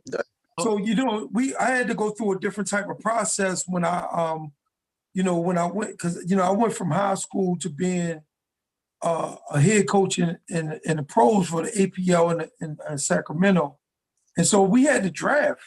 And so we had to do these combines in Houston at the University of Rice University. We did these combines. And so what I would do is, we had Fridays, all the weigh-in and sizing people up, all the agility stuff on Fridays. But on Saturdays, we did a little, did things on the field. I could care less about your 40 time. Yep. I could care less about your broad jump. I can care less. That's not football shit. Nah, that don't mean nothing. One of my things was this, bro.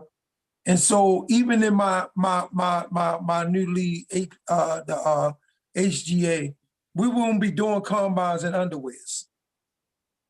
When you do your 40, you're gonna be doing it in your helmet shoulder pads, because I'll get a real accurate time of how fast you can run your 40. When you do all your drills, like even if you look at a guy catch radius, if I ain't got no shoulder pads on, I can catch anything over top of my head.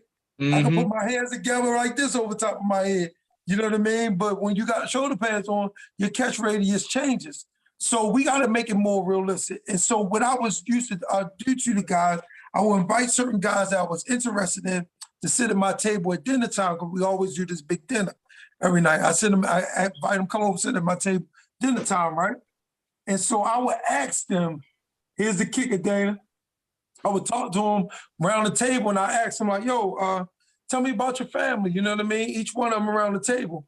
And so I always tell them, they always start off, tell me about your mom. I always ask them about their mom, and they tell them about their mom. Oh man, this is why I'm doing this. So I want to, put my mother in the house. I'm going to take my mother, work 3-4 jobs and this, that. Everybody's story of their mother, how their mother was the engineer of the house, the backbone of the house. Then the next thing I say after this, tell me about your dad. That's the first, guess what the first thing we hear? He ain't there. Oh, he ain't shit. The first thing we hear, he ain't shit. I'm like, oh, what you mean? He ain't never been there, whatever. This, that. I said, the only reason you say that is because your mother taught you to say that. Your mother taught you to say he ain't shit. That ain't a kid, though. See, a kid don't never want to think that about their dad. Right. Somebody trains them to believe that he ain't shit. But did you ever hear his side of the story? Never. Right. Never. Did you ever hear that you and him and your mother wasn't even really girlfriend and boyfriend? She was a side piece. She already knew he was married, already had it. Did you ever hear his side of the story? So I always talk about that, but I don't say that And to the very end, I'll go around the whole table because I want to hear the character of, because here's my kicker. If you don't have a man in your house, right? Because I always ask you got a stepfather, you got, if you don't have a man in your house that you usually listen to or you can hear from, it's going to be hard for you to receive from another man. Yeah. It's a wall that goes up, and you can tell by when they first talk to you or when you're trying to coach them, their eyes go to the ground, they looking in the air, this, that, and other, because they basically, I tell you people this all the time. Words are the lowest level of communication. Words just try to describe experience. Right. But it's not the actual experience. It's just trying to describe the experience. And then you have some experience, sometimes you say, I can't even put it in words, it was so good, right? So words are the lowest level of communication. Body language, that's why I got to be in front of. That's why Coach was important when he said he went to them schools and he recruited them kids. Body language speak more than any words can say. And so when you're looking away from me, looking in the ground, looking in the air, this, that, and other, you basically tell me, I ain't trying to hear this shit. I ain't listening. Right. I'm just standing here because you coach right now, but you ain't really receiving what I'm saying. You worried about a man saying because you ain't used to receiving from a man. So that's very important for who I'm drafting. Can he receive? Because there ain't gonna be nothing but men in this camp teaching you. So Kenny can receive from a man first. So the thing after that, I teach my players this. There's no such thing as a stud on my team. There's no studs. See, once y'all cut that bullshit out, that is a stud. See, talent doesn't win championships. Hard work. Systems win championships. That's right. Look at the Patriots. Once they got over the Tom Brady Blues, look where they at now. Playoffs. The system still working. Systems win championship. See, I got a system, and see, everybody don't fit my system. That don't mean you're a good player. You ain't a good player if you don't make my team. It's just that you're not the right player for this system. Right. I need a spread. I run a spread option offense, so I need a spread option quarterback. If you quote unquote a traditional quarterback, we ain't gonna work out well. You're not gonna make this team. So question. So question real quick, not to cut you off, Coach. There's three things I want to talk about, and before we end it, because we already been like an hour and a half in, and you never know who's gonna watch. I have a parent in the chat, right? And she texted me and said, matter of fact, first she put in the chat and she said, and my boys were great in football, but nobody acknowledged them, not even my cousins, the Crowells in the NFL. And then she said, yes, my kids played football from the ages 5 to 18. Nobody encouraged them to go forward in football. I'm looking at her son right now, and I've been looking at this for the past 22 minutes, but that's why I keep looking like this. I'm looking at her son. Man, child. Her son is Johnny Glenn, and you can look at his huddle. It's Jayni Glenn, Glenn. And this is from his sophomore year in 2015. What's your name again? Johnny, Jayni Glenn.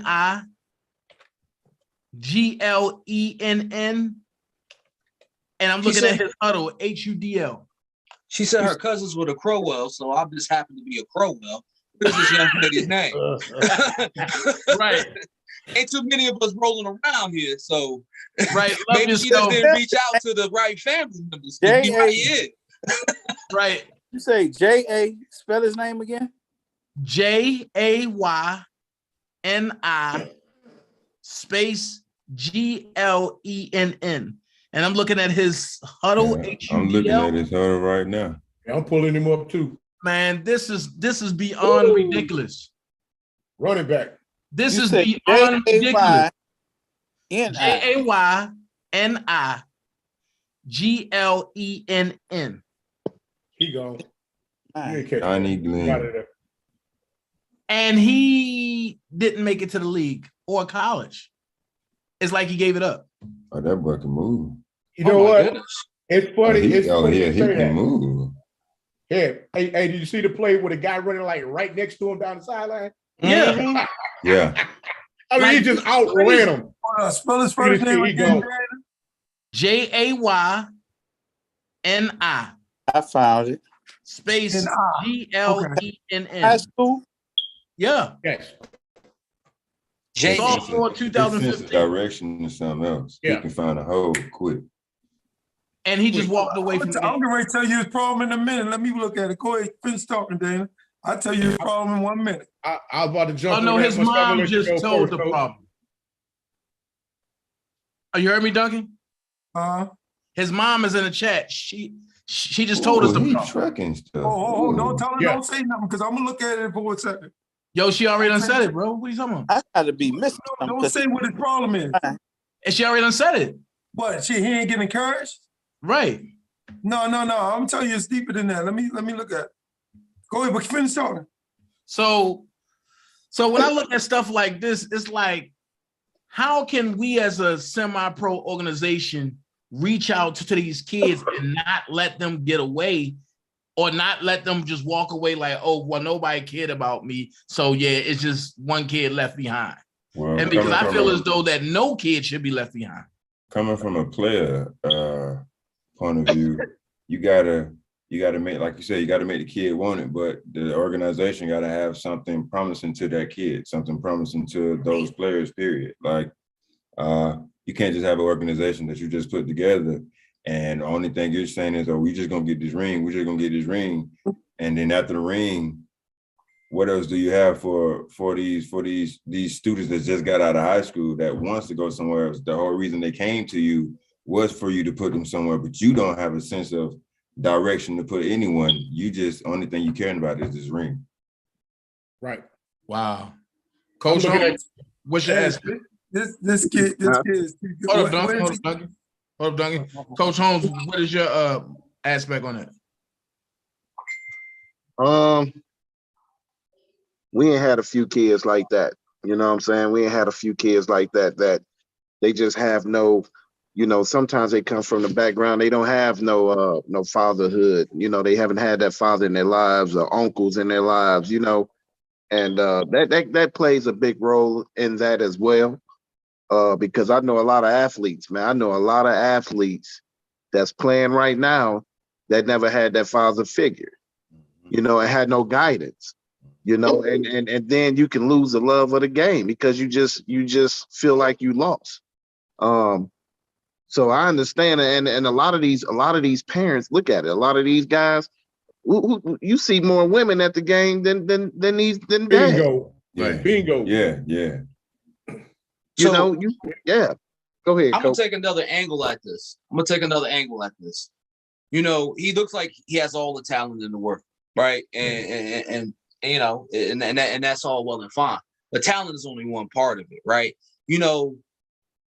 As men, as much as we want encouragement, we still got to go out and get what we want. And we still got to go out and find that fire for ourselves to excel to that next level. We're not going to always have encouragement. Sometimes it has to come from right here. Yeah. Right. So I don't blame the men in this family for not encouraging. I wish they would have. I mean, granted, he's a talent, but you got to still have it here. Right. And we're not going to always have that perfect situation. And I don't know, where he's been or what type of mental, his mental health is at. So I don't want to speak on that. But, if he wanted it, he would go get it without anybody prompting him to go get it. And that's the angle I'm going to take with it. Talent is only one part. I'm going to go for a different angle with it. Coach, did you want to go first? Hey, Dana, hold up. I got one question. Where's this junior and senior film? The senior one should be the first one that's up.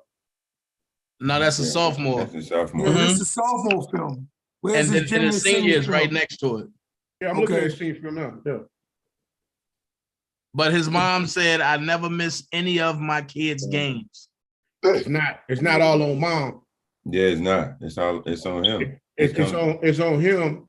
Yep. And not only that, I honestly believe there might have been some other underlying stuff that was going on in the locker room that he wasn't privy, that she didn't say or tell, he didn't say or tell her anything about.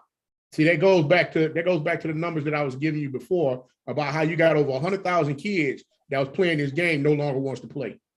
And that's why they came out here and decided that they wanted to change up how the tackling is done with this heads up. And they threw all these numbers out here with concussions and all this other stuff, failing to understand that you got more kids getting concussed playing soccer than you do football. Yep. You're putting that out there. Playing soccer. Right. So all I'm saying is that I had a young man where he literally in a weekend, he quit playing football and he will not pick up a football no more. This kid, at the time he was 6, he's 12 now. Cannot talk him into playing football, period. All because you had one idiot coach go out there and wanted to ride him because he was playing quarterback. The kid never played a position before. So you want to put this pressure on him in a tournament in which you're just going to get work. Now, in this young man's instance here, I'm thinking it's more so it was so easy to him. And because he wasn't getting that notoriety, that made it even worse. Because a lot of these young men, they become envious of like, wait a minute, Johnny over here getting all this love for X, Y, and Z. He's trash. I'm just gonna put it out there and saying, that's how they talk. He's trash. I'm out here busting my coach laughing. I'm out here busting my hump, and I can't get one person to say, "Man, job well done." I hear it from mom all the time because mom gonna give it to me because she's the nurturer. I want to hear somebody else. What is he doing now? It was and on the news. What is he doing now? Matter of fact, his mom in the chat. Yeah, ask her what is he doing now? Love yourself. What is he doing now? So go ahead, coach. I'm sorry. I make tomorrow's Leader Sports Network. Go ahead. I'm sorry. No. I mean, basically, I got the same question everybody else got. What is he doing right now? Yeah. What is he doing now? This kid's special, bro. He is. He got a talent, man. Look at his vision. Hold on. I'm gonna tell you from being run the spread option offense. This kid cutback vision is off the hook. Exactly. Yeah, it's crazy. Exactly. He hits the hole and he cuts back off the center. See, in spread option football, you got a two-way go, right? You can hit the hole that we teach. We only teach the running back 3 ways. We bang it, bend it, or cut back. We look for the cutback first, right? And so if you look at this kid, even from his sophomore film, to watching how he cut back off the center's butt, this kid is special. And then his speed from his sophomore year to his senior year, he became a home run hitter. Right? His sophomore year, you can see him getting caught from the back sometimes or from the side. He just wasn't finishing his runs all the way. His senior year, he became a home run hitter. There's no way in the world this kid ain't playing unless he's uncoachable. A lot of times a coach will have one situation with a kid and he'll get a label. See, just like women do with us sometimes, we wasn't mature back then. And then when we get older, we become a better type of person, but we got a label now. Right. You feel what I'm saying? It's the right coach right here for this kid. He need a coach that's really, really, really a great mentor and a great man. Boom. He needs the right. Soft ass coach can't coach. He too damn talented for a soft ass coach. He need a coach prime. Yeah. Hey, coach, check it out. What's so crazy about this young man running the ball? Look at him when he goes down the sideline, and you see the defender got a beeline on him, and it's like he's slow up just enough to cut back inside. I'm like, man, you cannot teach that. Right, he got a whole bunch of tools that you just can't teach. His breakaway speed, his breakaway speed is bananas. At the contact, watch his legs.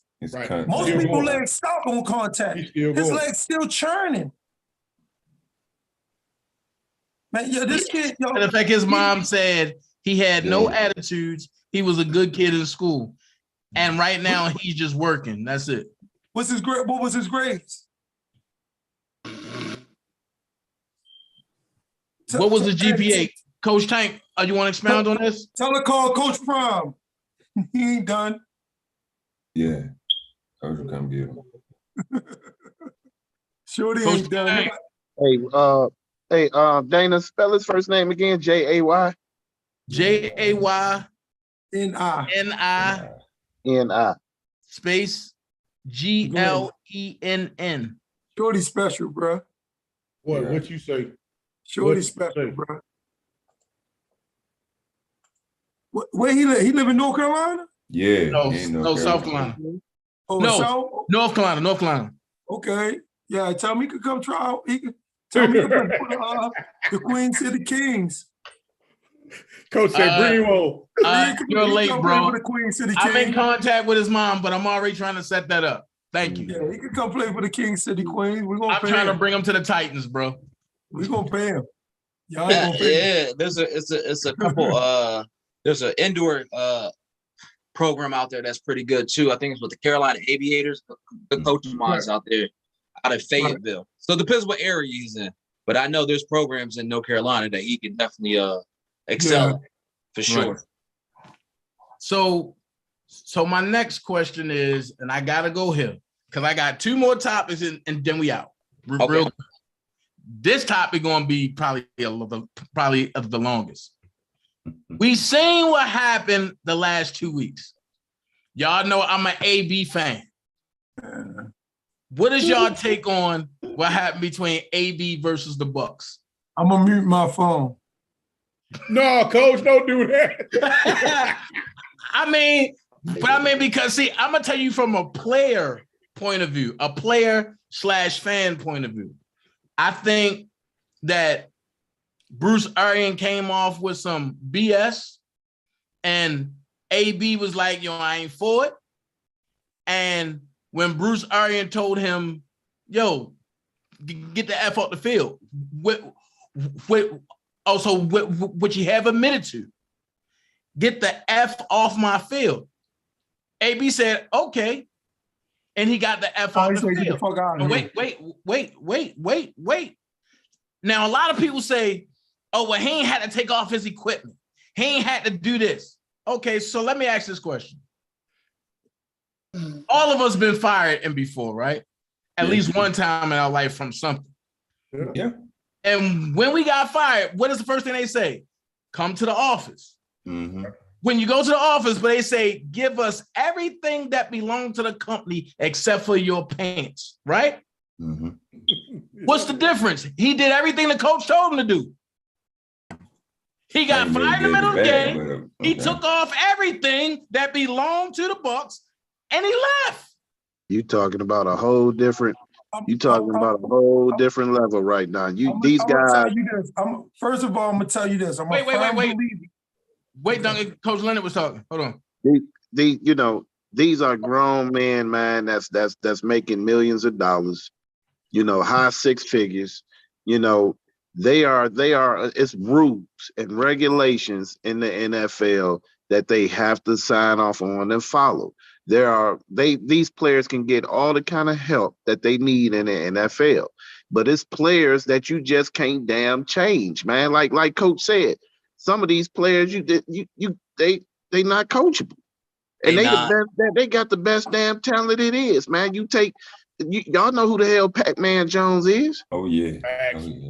Y'all know who Lawrence Phillips is. I played against Lawrence Phillips in college. Now, Lawrence Phillips had a problem with beating up women in college, but was still drafted first round. So what he do? He got kicked out of league for abuse. And then he went over to Europe and broke the record. He was the leading rusher over in the NFL Europe. He rushed over 1,000 yards. And what they do, Washington, I think it was Shanahan. Washington gave him a chance and brought him back. He had a hell of a, he didn't even finish the whole year, but he came back and was dogging at Washington until he got caught up in doing what again? Beating up women. Right. So these guys, man, Antonio Brown had so many chances, man. He if not the top receiver when he was in Pittsburgh, Tomlinson wasn't having that shit. Yeah. So, no, he was not. Tomlin don't play. Let me ask this question. So it's cool to just abide by the structure and the rules of the plantation, right? I'm gonna put it this way. Is it cooler to abide by the structure and the rules of the plantation? But then if it hits you in a way that you don't agree with and you disagree with something, now you're the bad guy because you did what they told you to do. All right, Danny, come on, let's be real, bro. Let's be real. What? Go ahead. I wanted to mute my phone, yo. Let's be real, yo. I deal with this shit on a whole different level, bro. Let's be real about it, right? Let's be real. Like Coach you said, don't like AB. No, it's not that I don't like. I don't know the motherfucker to not like him, bro. So it's not that I don't like AB. I got a problem. I don't never have a problem with a person. I got a problem with a person's behavior. Yes. Right? But he did what he was told to do. But listen to me. I love my ex-wife. I hate her behavior. So understand this, bro. Understand. I'm just breaking it down to you. Let's be real about some things. And as we're going to be real, hear me out. When you become one of the top players in the nation, in high school, 9 times out of 10, you was a top player in rec ball. People knew you was coming. Right. Most of the time with these coaches in rec ball, they coach the talent, they don't coach the kid. Boom. There you go. So when a kid don't do right in school, disrespectful at home to his parents, doing dumbass shit in the neighborhood, this, that, and the other, they don't have a penalty because he the best player on the team. He the best player in the league. They wash it up under the goddamn rug and they let this kid play. That's why I told you systems win championships. It ain't individuals. Well, you gotta understand that AB been doing this shit since he was in rec ball, bro. Motherfuckers would tell you that. Luke was telling us, yo, they was doing, Ocho Cinco been doing this since they was in rec ball, bro. That's their nature. And so when they get to the point, money only makes you who you really are.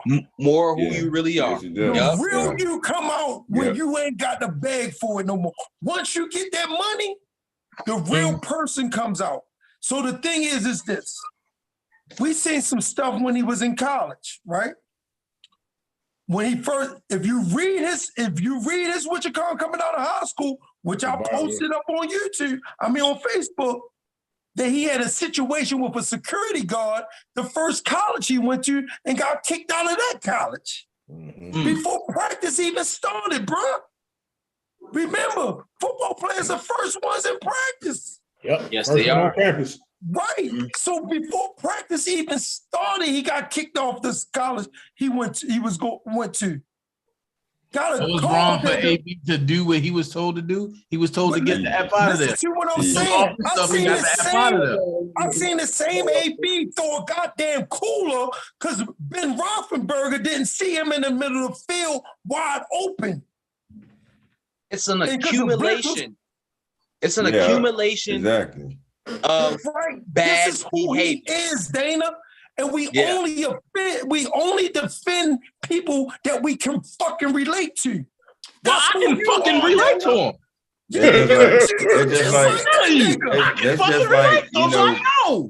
just like him. That's what I'm getting at. This where I'm at with it. Look, one thing I will never denounce: football. I was the most psychotic motherfucker on the field. Right. And you gotta remember, I formed a group called the Psych Ward. At the end of the day, my whole goal was football was the only girlfriend that never cheated on me and that I can lay my oats on and don't go to jail for. Right. At the end of the day, when you lace up them cleats and you get on, it ain't no friends. When you hit a motherfucker, you hit them. Right. You don't hit them and hold them and make friends. No. That's true. What color was your hair when you was playing, you step Dana? over their ass and you keep going. You ain't helping them up. Dana, what color was your hair when you was playing, dog? Huh? Orange. What color was your hair when you was playing? Hey, It was pink. It was matter. pink. It was pink because I ran his ass. Just know you're my way for Mervo. People we can relate to. And you ain't come my way when you play that Mervo. Just know that. You didn't even play in high school. Where you playing? I did. I played at Lake. Man, come on, bro. Lake didn't even have no team. All right, we're You're going. a lie. You're a lie to have. Oh, you just said because y'all champs now. I've been out, And my but team like don't exist. it's basically like I see AB basically just really ran himself into that as well because he already done been through a lot of things, and it's just like, you know, we all know what Bruce Arians said was wrong. I feel like this. I'm not having a biased decision on it or anything. What AB did was he left. He did what was told. But like AB said, he just admitted that he felt like what he did, how he left the field was a little too. That's true. Too much. Right. You always. Yeah, I would say that I agree with you on that. I didn't mean to cut you off. Go ahead. I agree with you on that. Yeah, like he said, he did a little too much. You know, I understand it, but like we said, AB, I look at AB as a diva. Not to cut you off, but can we agree that Bruce Arians? Oh no, hell, he was wrong. Has done some stuff. Bruce Arians was wrong, and but my Bruce thing is Arians this. As a coach, okay, I'm gonna let him finish. Go ahead, man. I'm sorry, brother. As a coach, you're gonna do what's best for your team. You're not gonna do what's best for that individual because did you record that? Because he's a player. It's a team thing. He's a player. Did you record that? Because I need to play that for all semi-pro players. I need to capture that. Then Coach Pro. But that's all you gotta do is come back to the playback. And just keep looping that one. Loop it and loop it and loop it and loop it. All right, keep going. Sorry. Yeah, so like I look at AB as a kid that was like always getting in trouble. Like me, I used to be a problem child. And one thing they always told me, it's gonna follow you. It's gonna follow you. Everything you do is gonna follow you from elementary to middle, from middle to high, from high to college, from college to adulthood. And like Coach said, you know, AB done things back when he was younger. Right. So it's like AB set a track record for himself once he got into the NFL. Even if he didn't do anything, he did something. Right. And see, and my thing is this. I'm not saying what he did was right. I'm saying let's put accountability on everybody and not just AB. What did Bruce Arians do wrong, Dana? Oh, Bruce Arians have already admitted to the stuff he did wrong. And secondly, what did he do? What did he say wrong? He didn't own up to the fact originally that he knew that AB was hurt. He knew AB was hurt. He didn't know that. Yeah, that was the first thing. And the second thing he came out and said, wait, but that's the first thing. And the second thing, he did come out and say that he held a grudge against AB ever since Pittsburgh and that cooler thing, because he said the cooler almost hit him. And a lot of teams is like that against AB. Right, so do you really think AB was hurt? Yeah. Yes. What was hurt on AB? Yeah. What was hurt on AB? The ankle. AB wasn't hurt. AB wasn't twisted their ankle or had a high ankle sprain or a broken foot. I have had a high ankle sprain. Yeah, if you play football, you've had a high ankle. You barely want to walk on it. This motherfucker jumped and skipped. He got a cortisone shot. In the end zone. He got a cortisone shot 20 minutes before. I don't care what kind of I had a cortisone shot. What you mean you don't care? When you get a cortisone shot, you don't feel no pain. Okay, so why you can't play then? Yo, if you can skip, yo, listen. Okay, all right, Coach. All right, hold on, wait. Go ahead. A valid point. Wait, but I'm gonna go ahead. Shannon Sharp said it the best. Shannon Sharp said, after you get that cortisone shot, and when you getting them catches, you don't feel it.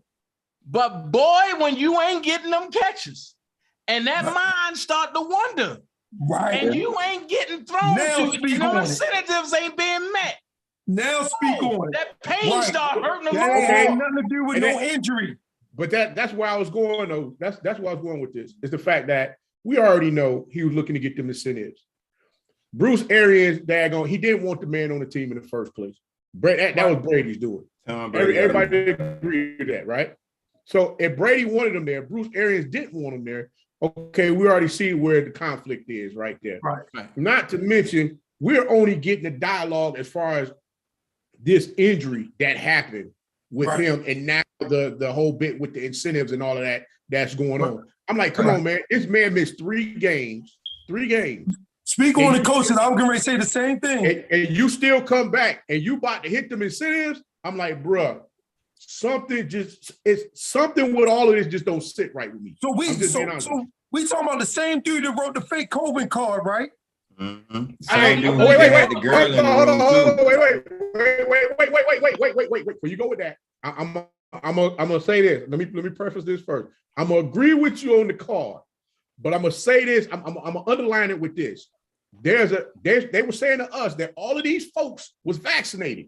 And I'm trying to understand how is that we got all these people now that's coming up COVID positive. I'm just trying to understand. The vaccination didn't mean nothing. Right. So my next question. Get the flu shot, you still catch the flu. Right. So my next question is how many more cards shot out there? Right. But I'm saying that how many more cards out there was fake? And they ain't tell that story yet. They just his ain't the only one. His wasn't the only one. Boom. Right. Because What we're saying is, he went through TB12 with that card. But here's my problem though. Here's my problem though, right? I ain't get caught cheating on my girl. You feel me? She got Aaron caught. Rodgers did. I was doing the same thing. But Aaron Rodgers got did. caught though. That's what I'm saying. That's what I'm saying. We're talking about all the other fake cards.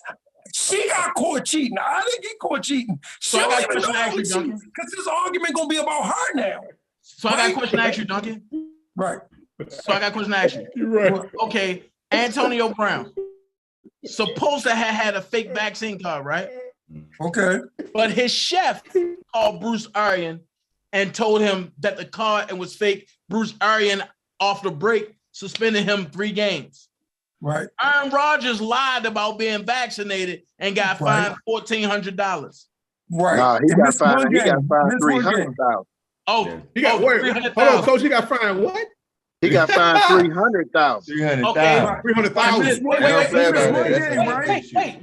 Wait. Aaron Rodgers got fined 300,000. AB got fined each game check, which totaled out to be 300,000 for 3 games. Yeah, but he had a choice. Wait. Aaron Rodgers had a choice too. I ain't going with that.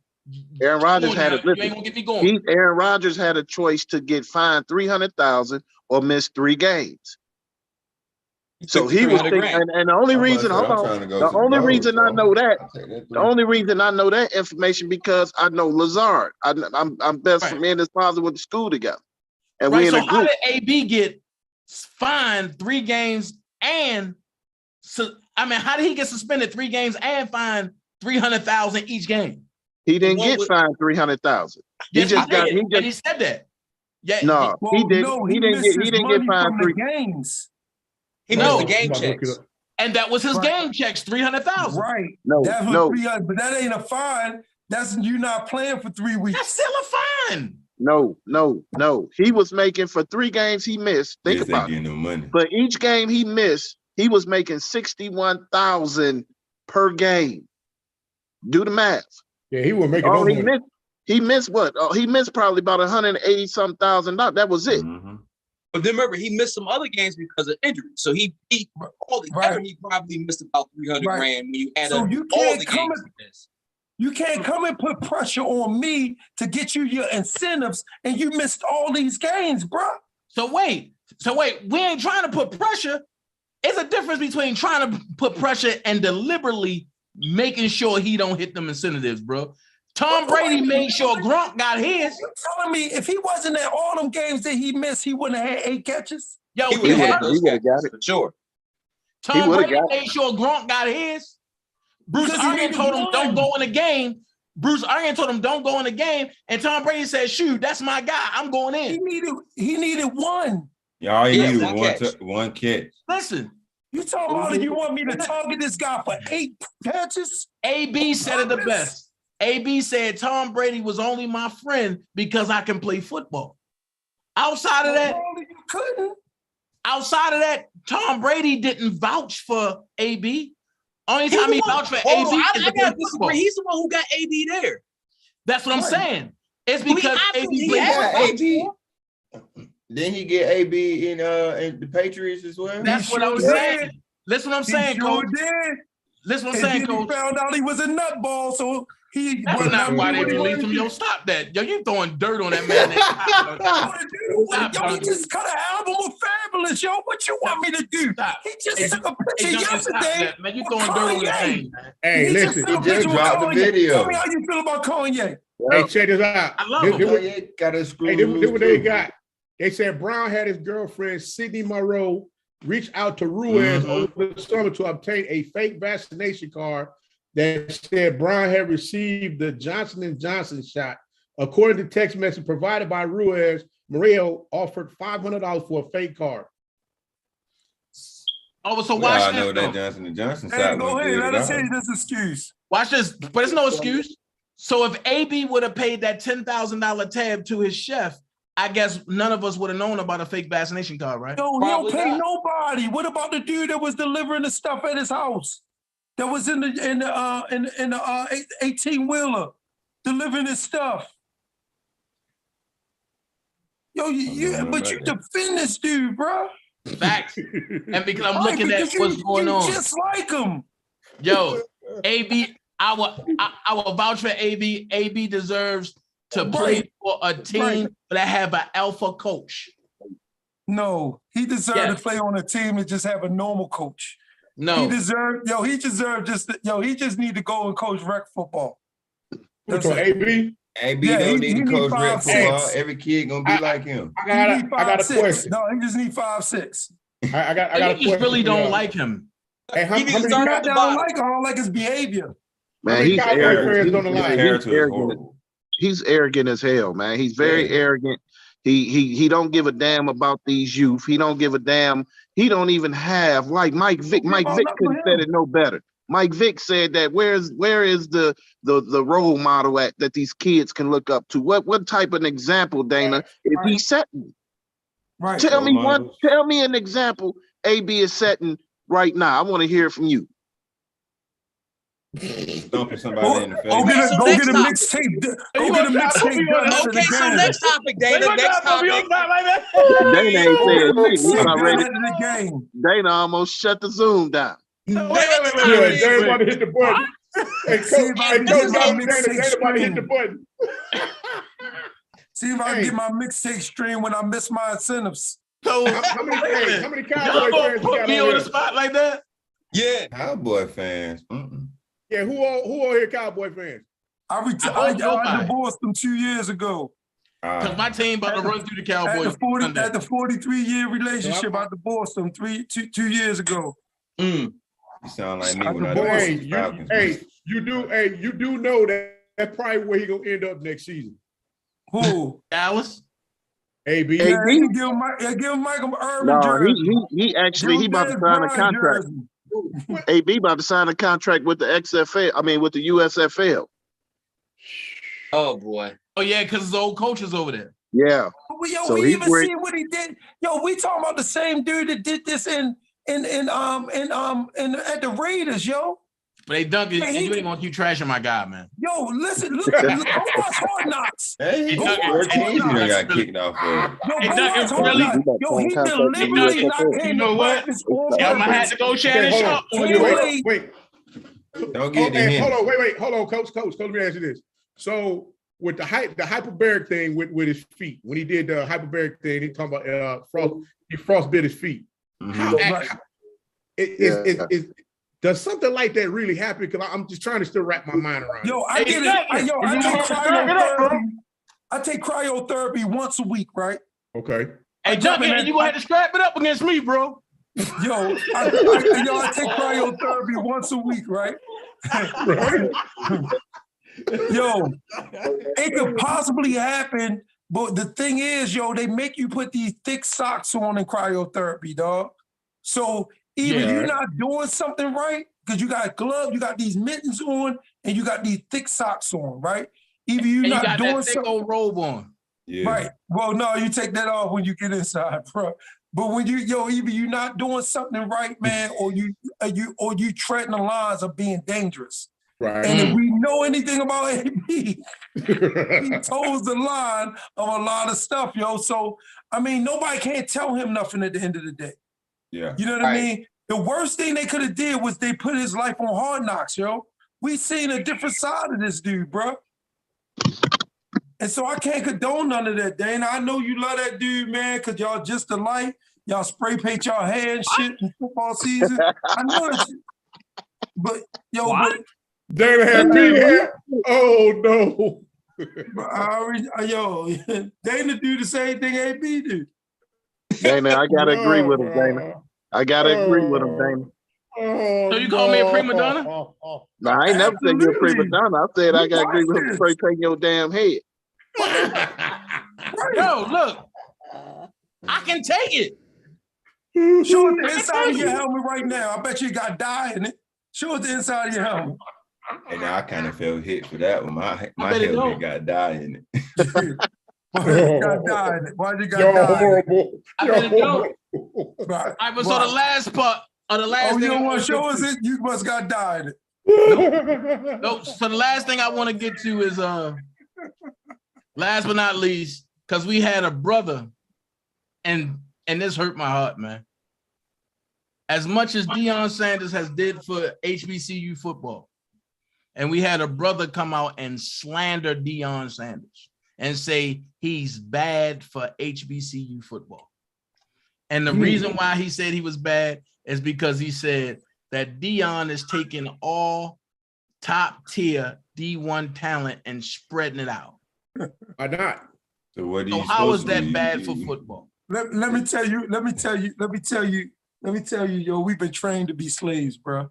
Yes. Say it again, We've Coach. been trained to be Yes, slaves, sir. and because something's been normal don't mean it's natural. Exactly.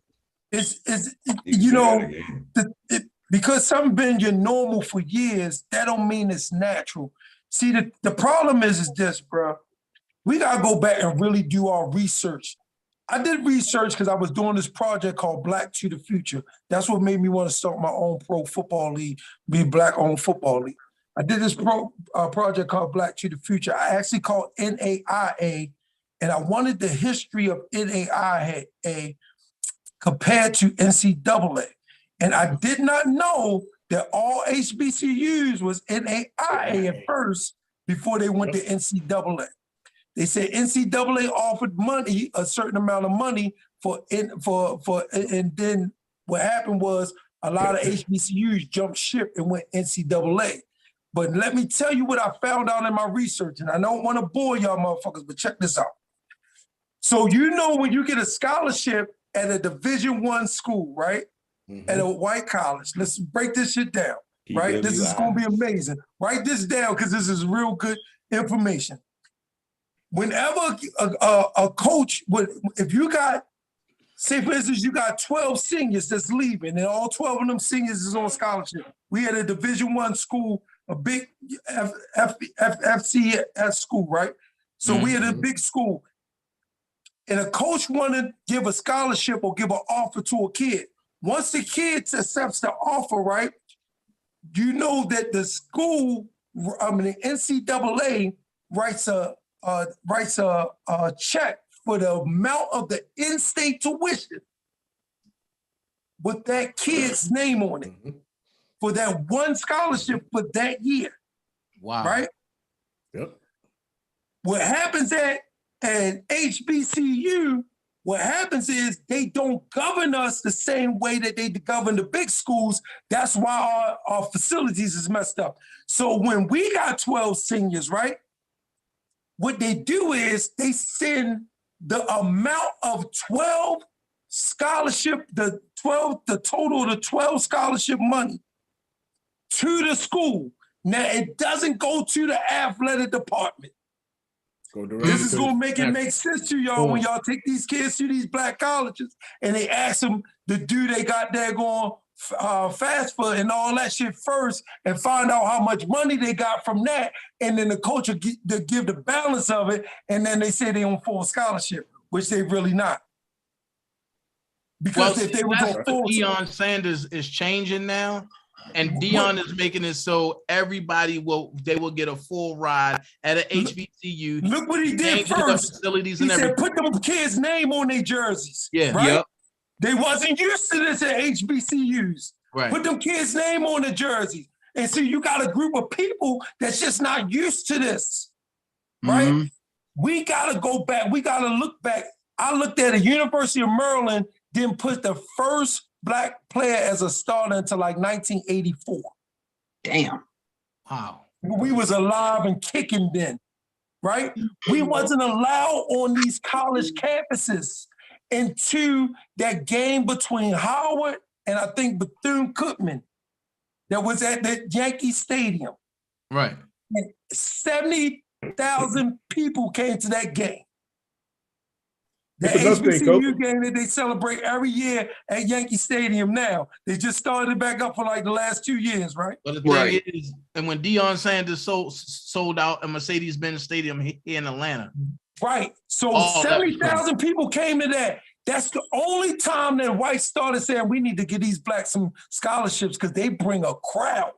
Right. Check this out. Let's go back. Let's go back with this.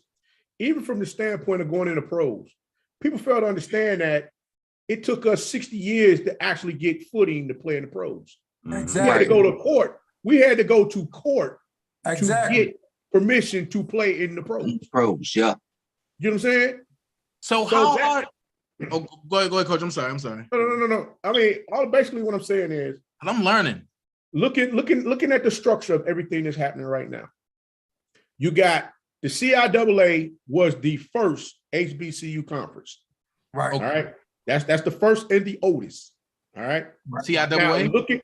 CIAA. Okay. Now looking at everything that's taking place right now, the landscape of how everything is happening. I'm like, Coach Prime has gotten a 5-star, 5-star with a couple of 4-stars that has come into the program this season. He got 3 5-stars, and right now he got 3 5-stars. He got 5 4-stars, and he got a bunch of flips from Alabama. 12 of the players that decommitted from Alabama and that's in the transfer portal now, 6 of them is going to Jackson State. You gonna confirm that? Yeah. Like books and spades. Because if that happens, I'm gonna put it to you like this. Jackson State is going to do something that nobody's expecting to happen. You've already seen it. You've already seen, like I've talked about Coach Maynard over at Alabama A&M. Coach Maynard is on a freaking tear right now, bringing in talent program. Coach Willie Simmons down at FAMU, another one on a tear, bringing in talent to that program. Coach Hugh Jackson. Oh my God. Hey, Coach Hugh Jackson is like recruiting on steroids right now. He ain't playing the radio. We're getting the talent to come into Grambling. You get what I'm saying? So it's like, I mean, the beauty of this thing, Eddie George is another one. And it's like the beauty of what's going on right now. And I'm looking at this and I'm talking about it. And it's like, like I said, I'm sitting right here. This is where I'm normally sitting at doing videos. And it gives me chills looking at all of these young men that they're touching. And the craziest thing is like the conversation that we talked about in the beginning about how do we reach these young folks. Man, these young kids don't understand what they have their hands on right now. Right. When we came through, we had a VHS tape like this. Hey, Coach. Oh my Coach, God. Right. Hey, Coach, let me ship a film, Coach. Hey, Coach. I sent one of my films to the University of Colorado. Right for them to see. I'm like, guys, come on. Boy. Hey, and it's so crazy. It's so crazy. The head coach came to my parents' house up in Detroit, Michigan, from Eastern Michigan. And he said, hey, he sat down, gave my parents the spiel. He like, we'd like to offer your son a scholarship to go to school. My pop sat there and told that man to his face right there on the couch, my son's going down south. I said, look, Pop, what you mean you're going down south? He like, you ain't staying here. You getting out of here. I'm sending you down south. You're going to Morris Brown College down south. I already talked to the coach. You need to get your behind down there, get on the field, because I went in Prop 48. So that's why I said, that's why I keep this thing authentic and real with these kids. And I do the same thing with the content because I want these folks to understand. You got people that has been through this stuff. And all we trying to do is navigate you through so you ain't got to go through the same bullshit everybody else that went through. Right. Just listen to what we talking about. Because they wouldn't even know what a Prop 48 is. Huh? I said they wouldn't even know what a Prop 48 is. No. I was too. Because like something you said earlier about the ACT, SAT exam, right? These kids don't understand that the SAT exam, you can stack the daggone test scores. Depending upon your the curriculum, like the scores you got in different things. You can stack them in order for you to get the score you need to get. They don't know that, bro. Right. They don't know. The parents don't know. The best so now you got to keep. Say it again, Coach. I said they take your best score on each one now. Man, they don't know. Right. Take the best score, stack them up, and go. So, like, if you got a kid that's got like a 3.5, 3.6 GPA, and they get a low score, guess what? They can get in school and still play. Why? Because it's on the scale. They Right. don't know. Right. And that's why I said that. And that's why I said, like, man, I'm not here to argue with you about it. I just want you to understand where I'm coming from. Don't look, Right. hey, don't look at the gray hairs and be like, oh, old head, you don't know what you're talking about, bro. I done been through this already. Yeah. I got stories to tell. I just want to Yeah, help. old dummies used to be young dummies. So yeah, you gotta listen to me. Right. Hey, tomorrow's leader. Hey, like you said, the game never cheated on me, but my Right. cheerleading girlfriend did. Especially when I got that. Exactly. Tomorrow's leader. She got caught. I didn't. Hey, look here. I still remember the day when I got my Dear John letter in college, October 16th, 1991. Honey, I can't do this anymore. Really? And you see here, you made all these plans and all this other kind of jazz. I'm like, God, y'all don't understand, man. Focus on the task. Yeah. Get out of all of this surrounding noise. Get rid of that and focus on the task. Hey, tomorrow's That's leader. what gets you where you're trying to go. Yes, sir. Kevin Coleman just committed. Yeah, he Kevin been Coleman committed. Jr., 5-star recruit. I got the video up on him already. Well, he committed where? Huh? Where he committed to? Jackson State. Or come to get people. Who is this D tackle Deion Sanders just got that looked like a goddamn Amazon? Oh, you talking about the kid that played in the All-American game, man. Sure, he was big as a Yo, he 6'8". They had to go get his 6'8", helmet from somewhere else. They 305. didn't have a helmet for him at first. Yo, his head is like this. Yeah, they didn't have a helmet for him. Yo, his head is like the box on the screen, yo. Hey. I never seen nothing like this before. That's crazy. Check this out. Jackson State right now has 11 linemen on their roster, right? They normally have on the average of like 13 to 15 offensive linemen on their roster. He just signed 5 and they ain't done.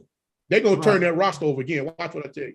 What? I know. That roster will get turned over Still again. say the I went to sleeper Virginia and the Union, swag. so The sleeper and the swag is Ray Lewis and them in Prairie View. Ray Lewis ain't go to Prairie View. Oh, so he ain't signed it yet? No. They hired who is it? The defensive coordinator that played in the league. Is it Duncan? no, that's not me. So they supposed to be bringing in Ray. He played for the Oilers. No, but they supposed to be bringing in Ray. No, they ain't get me, dog. I'm good. That's work for me. No, so they was talking about Ray Lewis, but they had his picture up on a website and all that. Listen, man, listen. Ray Lewis still He got was going to be inspirational speaker. Maybe that. Yeah, that's about it. Because you got to understand this. It's like you got to think about it from the standpoint. You got some NFL players that can. Excuse me. Thank you, J. Rock. Bubba McDowell. I said it wrong. Bubba McDowell. I should remember that from the Coming to America movie. McDonald's. And McDonald's. We're McDonald's. Should remember that. My bad. But yeah, they he ended up signing with them as the new head coach. He's the defensive coordinator over there. No, not defensive coordinator. I forgot. Every great player is not going to be a good coach, bro. Yeah, that's true. I'm going to let you know, every great player, I don't expect Eddie George going to have to put a good staff together. Mm-hmm. He's going to have to put a good staff together, or he's going to be at his contract. He's going to be done. Because when I watched a few games this year, he's going to have to get him a good staff together. Every great player doesn't mean they're going to be a great coach, but I'm just going to be honest with you. Hold on, wait. True Thompson committed? I don't know. True over there too. True committed yesterday. Yo, he's with everybody from Florida State. Hey, hold on, wait. They don't know about Grayson U. I try to put them up on Grayson U. They don't know about Grayson U. They like Grayson U. I said, yeah, the University of Grayson, because they get all them kids and get them in all them colleges and big time universities all over the daggone country. Right. So I'm like, hey, they got True. They got a True from Florida State. Hey, listen, they got a kid over there called Big Country. And he's a monster. He played DN. Yeah. That's one big white boy that, he slaps you to sleep. He was flat. Big Country bought that life. I like Big Country. Big Country bought that life. Good spirit young man. I like that young man. He good people. If you meet him outside the field, he'd be like, "Hey man, how you doing?" On the field, you would swear that's Deacon Jones' son. Hey, matter of fact, you retarded, dude. You retarded, bro.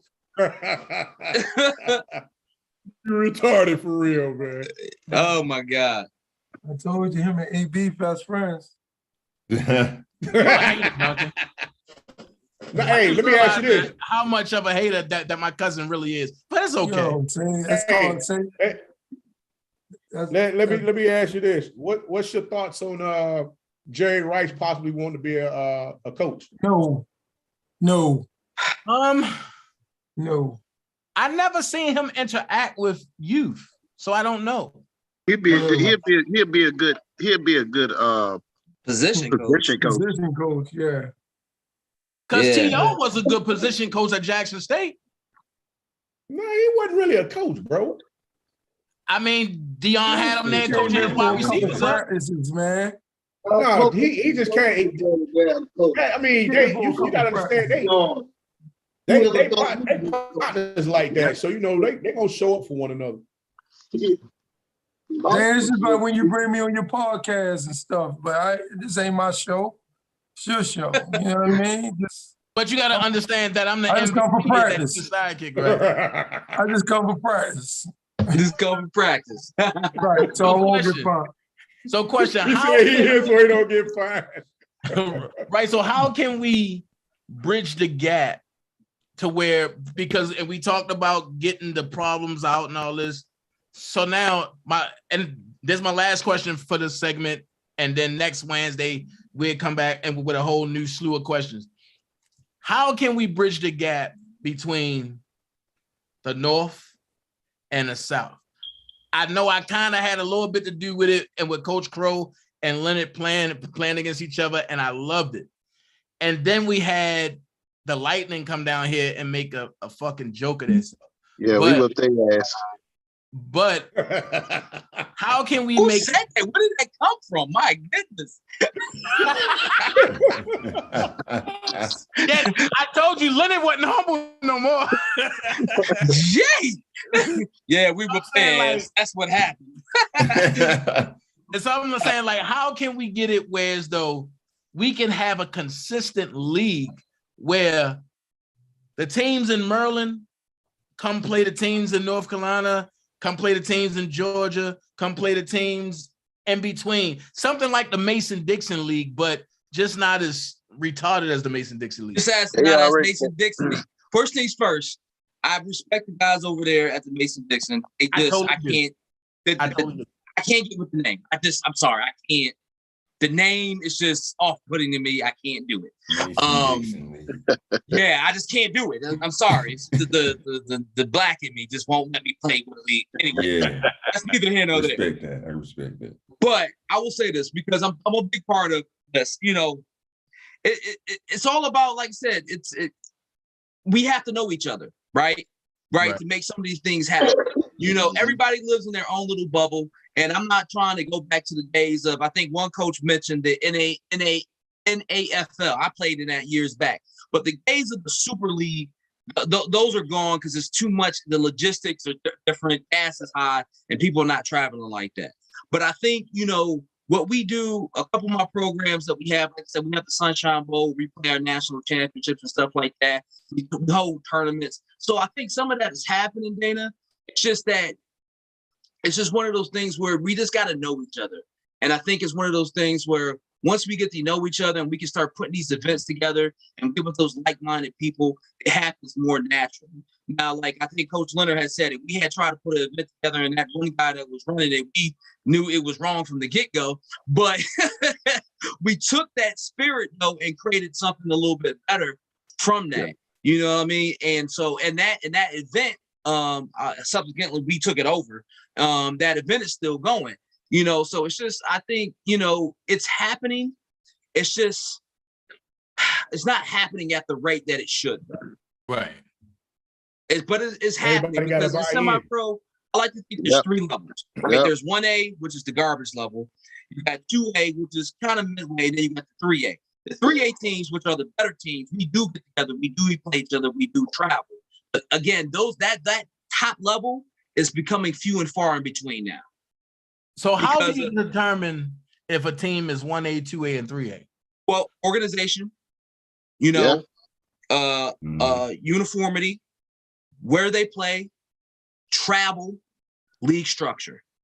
You just said it. Travel. That's the biggest thing. Who can travel? Okay, so all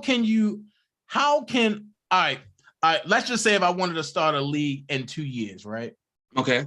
How can I have a level 3A league?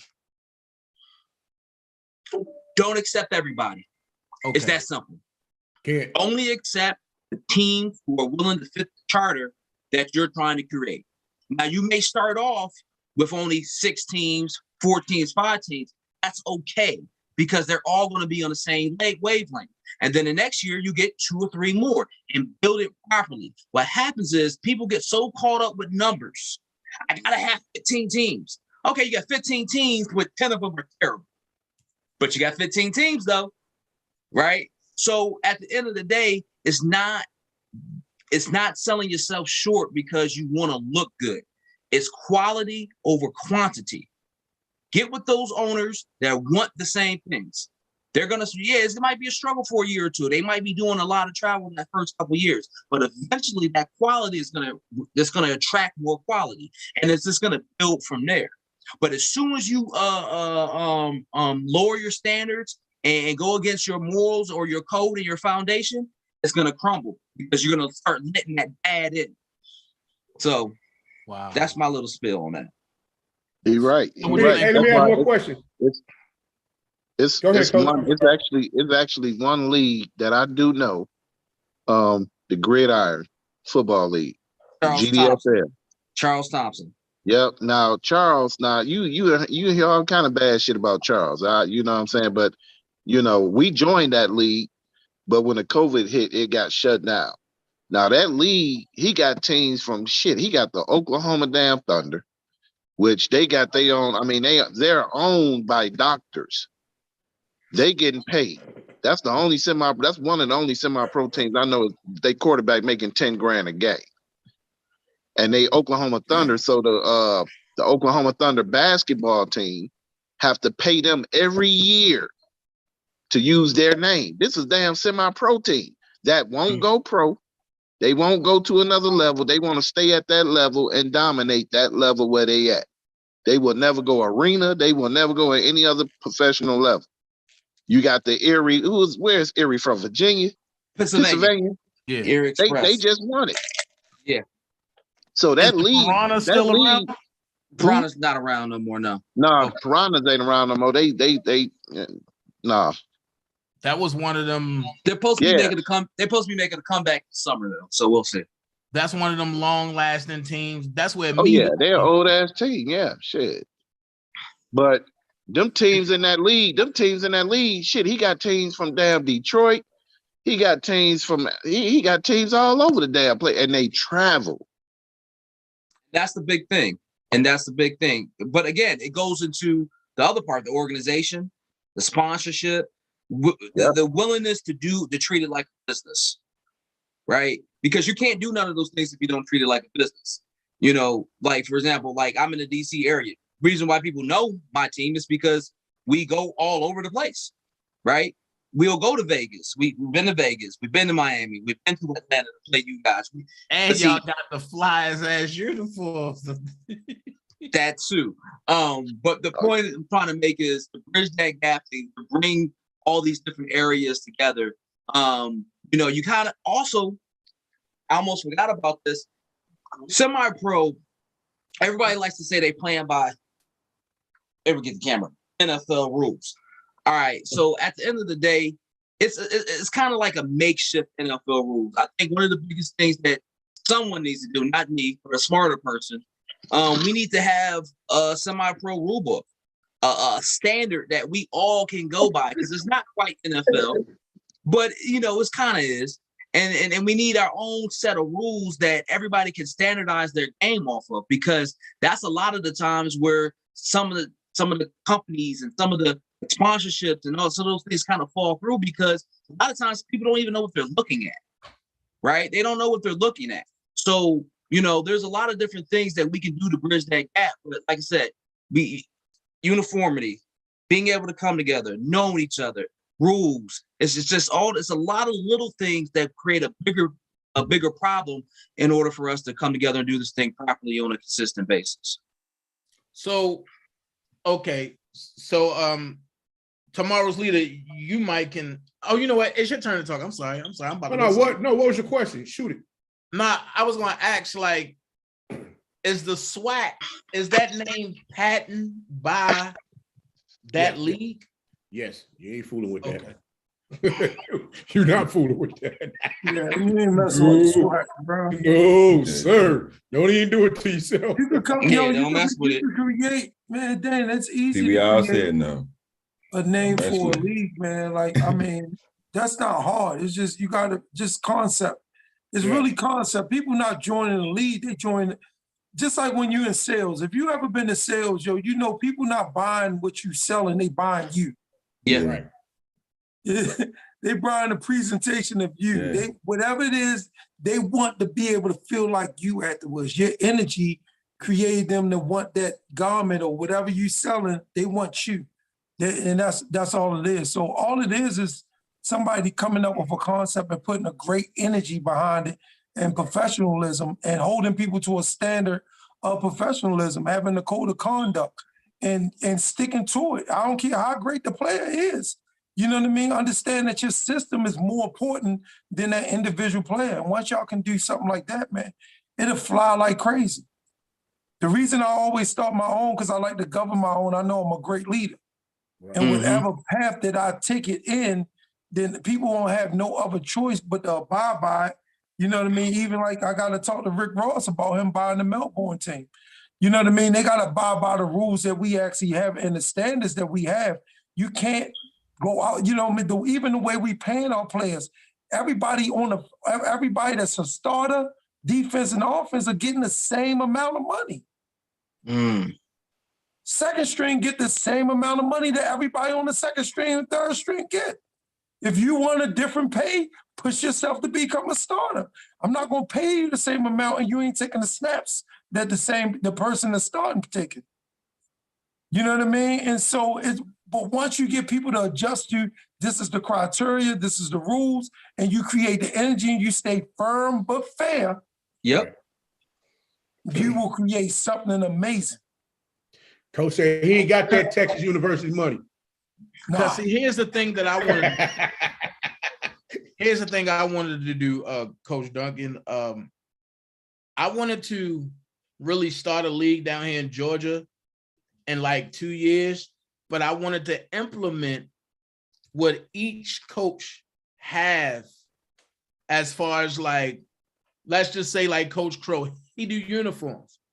Let's do a partnership, whereas though we funnel uniforms through him to grow him. Well, what you had to do let's just say tomorrow's Leader Sports have a network. Okay, but let's get a bigger building and let's have teams come and talk on the network. You got the right idea. You got the right idea. Let's just say like the only thing you would have to do is you got to create a bidding system first.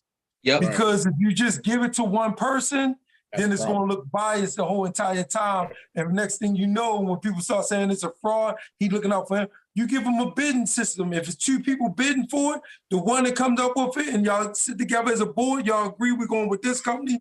They might be a little higher, but their quality is better. This company might be a little cheaper, but they don't have better quality. Y'all do stuff like that. Once you can do stuff like that and come together and make agreements like that, and it ain't gotta be a whole bunch of people, because a whole bunch of ideas, shit will never get done. Right. Limited to 5. No more than 3 to 5. That's it. Right. No, you're right. If a whole bunch of ideas, shit will never get done. But the person that got the original vision gotta keep the original focus. Everybody that joins gonna try to put their vision in the twist. it ain't your vision. Right. It gotta be, and it gotta be fair but firm. Because my thing is, I wanted to have a league where as though the teams in Georgia, they can play, but also at the end of their championship, that's not the end. Let's go ahead and 1 year we go to Baltimore or to DC or to Silver Spring. Then the next year they come down to us. And then the following year we go up there. Let's alternate like that. And So then we kind of had that. I kind of had that already. I had that already. You got that in the North, Crow. No, I got it in the South. No, I'm working with the folks out in North Carolina. We were just in Charlotte this past weekend. I was just in Charlotte. So we kind of have that already. You just need to put the league together and join us. Yo, so, but the thing is, yo, hey, so look, I always tell you like this, so I do in business. Get your hand out my pocket. Hey, take what works. Don't reinvent the wheel. Create bowl games. Right. Turn them into bowl games and find a sponsor that want to put their name on that bowl game. That's what we just did, Coach. My company just sponsored the game that we played in, Leonard. I told you we took it over. So we just sponsored that, and we did it in Charlotte. Right. But see, because I've been talking to some big companies down here as well. I do know that Publix gave me a go, as well as, but they said they would give a hefty check. Coca-Cola down here gave me a go, but they said they can't give no money. They can just give sponsorship, and they can get in whatever venue that we want. Right. They just want to they just want to spread their product. That's it. Right. That's all they want to do. But you gotta get, Dana, if you get that 501c3, you gonna have people hopping on that. Right. They go hop on that. You know what I'm saying? Because now that's just write-off. So they don't mind giving you depending on what the percentage is. Yeah, exactly. They'll pay for the whole damn league that year. And that's a write-off. So, once you get that business, once you get all that in order, straight, you got, nice little board with you and somebody to represent each state where you got teams at. I don't see no issue, no problem with it, man. It can be done, but like Coach said, that's your focus. You got to stick with it, man. You can't let nobody move you off your square, man. It's like when the rules are set, you got your board. You take yourself out of the equation of making any final decision. The only thing that comes from you is the decision that the board has made, and you agree with it and move that way. When you get in there where it's like you're trying to make a decision, trying to be the de facto and saying screw what everybody else talking about, it's gonna go up in smoke. It's gonna be a waste of your time. Okay. And like Coach said earlier, keep everybody focused on the charter. Exactly what's going on. Don't allow yourself to get in the mindset of I gotta have this team. If I don't have this team, the league ain't gonna be whatever. Just man, and I will tell you, I made that mistake. I made that mistake on the program in which I should have went ahead and chopped the programs off and didn't do it. And that ended up hurting business more so than helping. So that's why I'm like, bro, just keep that mindset. You'll be all right. You have to get up. All right, so Dana, you gonna get me cussed out by my wife. You got any more questions? Me too. My two dogs. Same here, man. Same here. My two dogs. Next Wednesday. But I'm gonna contact you tomorrow, Crow, because I need an itinerary. Okay. That I can take to these new teams. I got you. You can get grants. All right, so do anybody got anything else to say before we go? I just appreciate you having me on. Yeah, man. Appreciate you having me on, Dana. This was fun. Yeah, thank you for having me on, Dana. Appreciate you. Yeah, appreciate you, man. Love you, brothers, man. I love the fight that y'all in, man. Y'all in the same fight that I'm in, man. Trying to change our America. That's what we try to do. You know what I mean? Can we make this an every Wednesday thing for that 8 o'clock? Yeah, we can do that. Down for it. I'm down. I'm down. As long as it's not 3 hours next time. Oh, no, it's not gonna be 3 hours next time. That's always the initial dinner. The initial dinner's always long, bro. The first one always long. Yeah. All right, bro. Y'all be good, man. All right, thanks, Coach. I appreciate it. Nice to meet everybody. All right, now. All right. All right, fellas. All right. All right, man. All right, appreciate y'all. Everybody logging off. They leaving me. I'm gonna get with you later, bro. I definitely, and we gotta talk, man, because I gotta get with you. All right. All right. Appreciate you. Yep.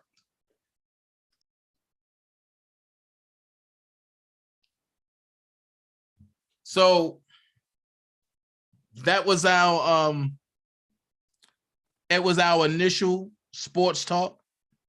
And y'all see how it went.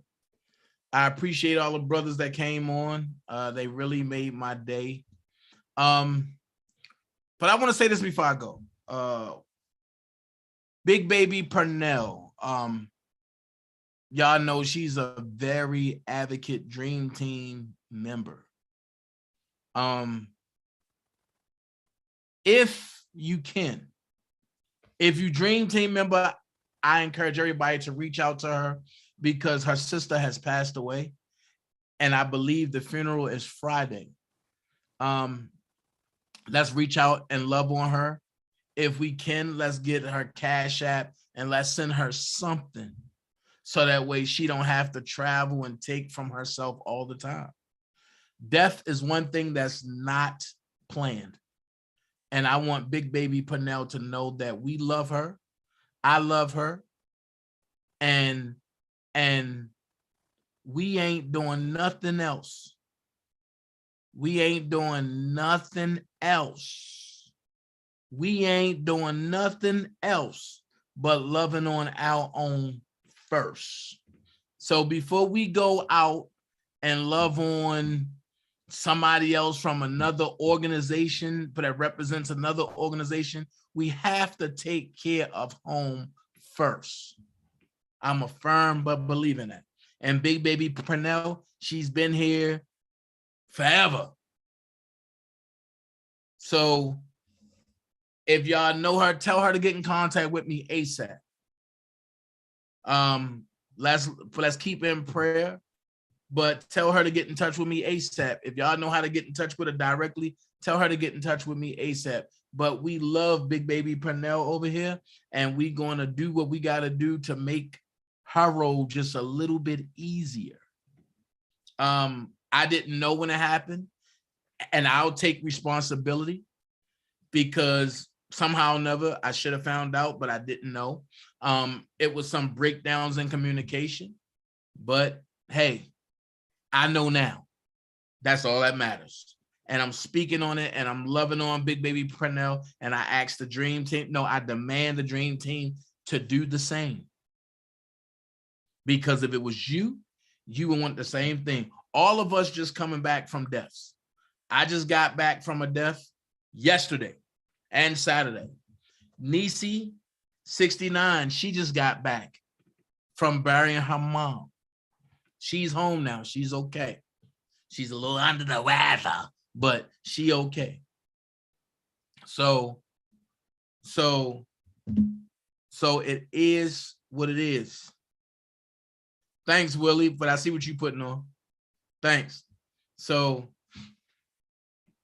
also, let's love on Nisi and let her know that, you know, we're still with her, because the most easiest thing is to say you with somebody and then to be with them until the funeral and the burial.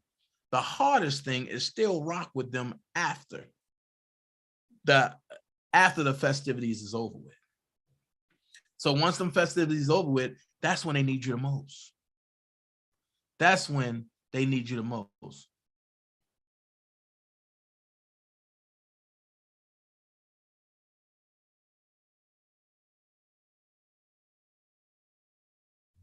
Hey, so that's when they need you the most. Also, tomorrow, Don the Con hearing is tomorrow at 12 p.m. I will be having a closed Zoom. So if you want to get in a closed Zoom to hear the hearing tomorrow, email the dreamteamforlife@gmail.com email and leave us your email address. We will be sending out the code for the Zoom 30 minutes before 12, which means 11:30 East AM. That's when we'll be sending the code out. If you're not part of the dream team, you're not getting in. I'm not having no outsiders because we will be discussing in-house personal matters after that call. So what you can do is, because you can't play it publicly. You can't play it publicly. What you can do is put your email inside the Dream Team for Life email, right? And you will get a link to come into the Zoom 30 minutes before it's go time. Also, he's out on bond. Also, like I said, well, I ain't gonna get into that. I'm not gonna get into that, but I had a great live. I'll talk about that tomorrow morning. But I'm not gonna get into that.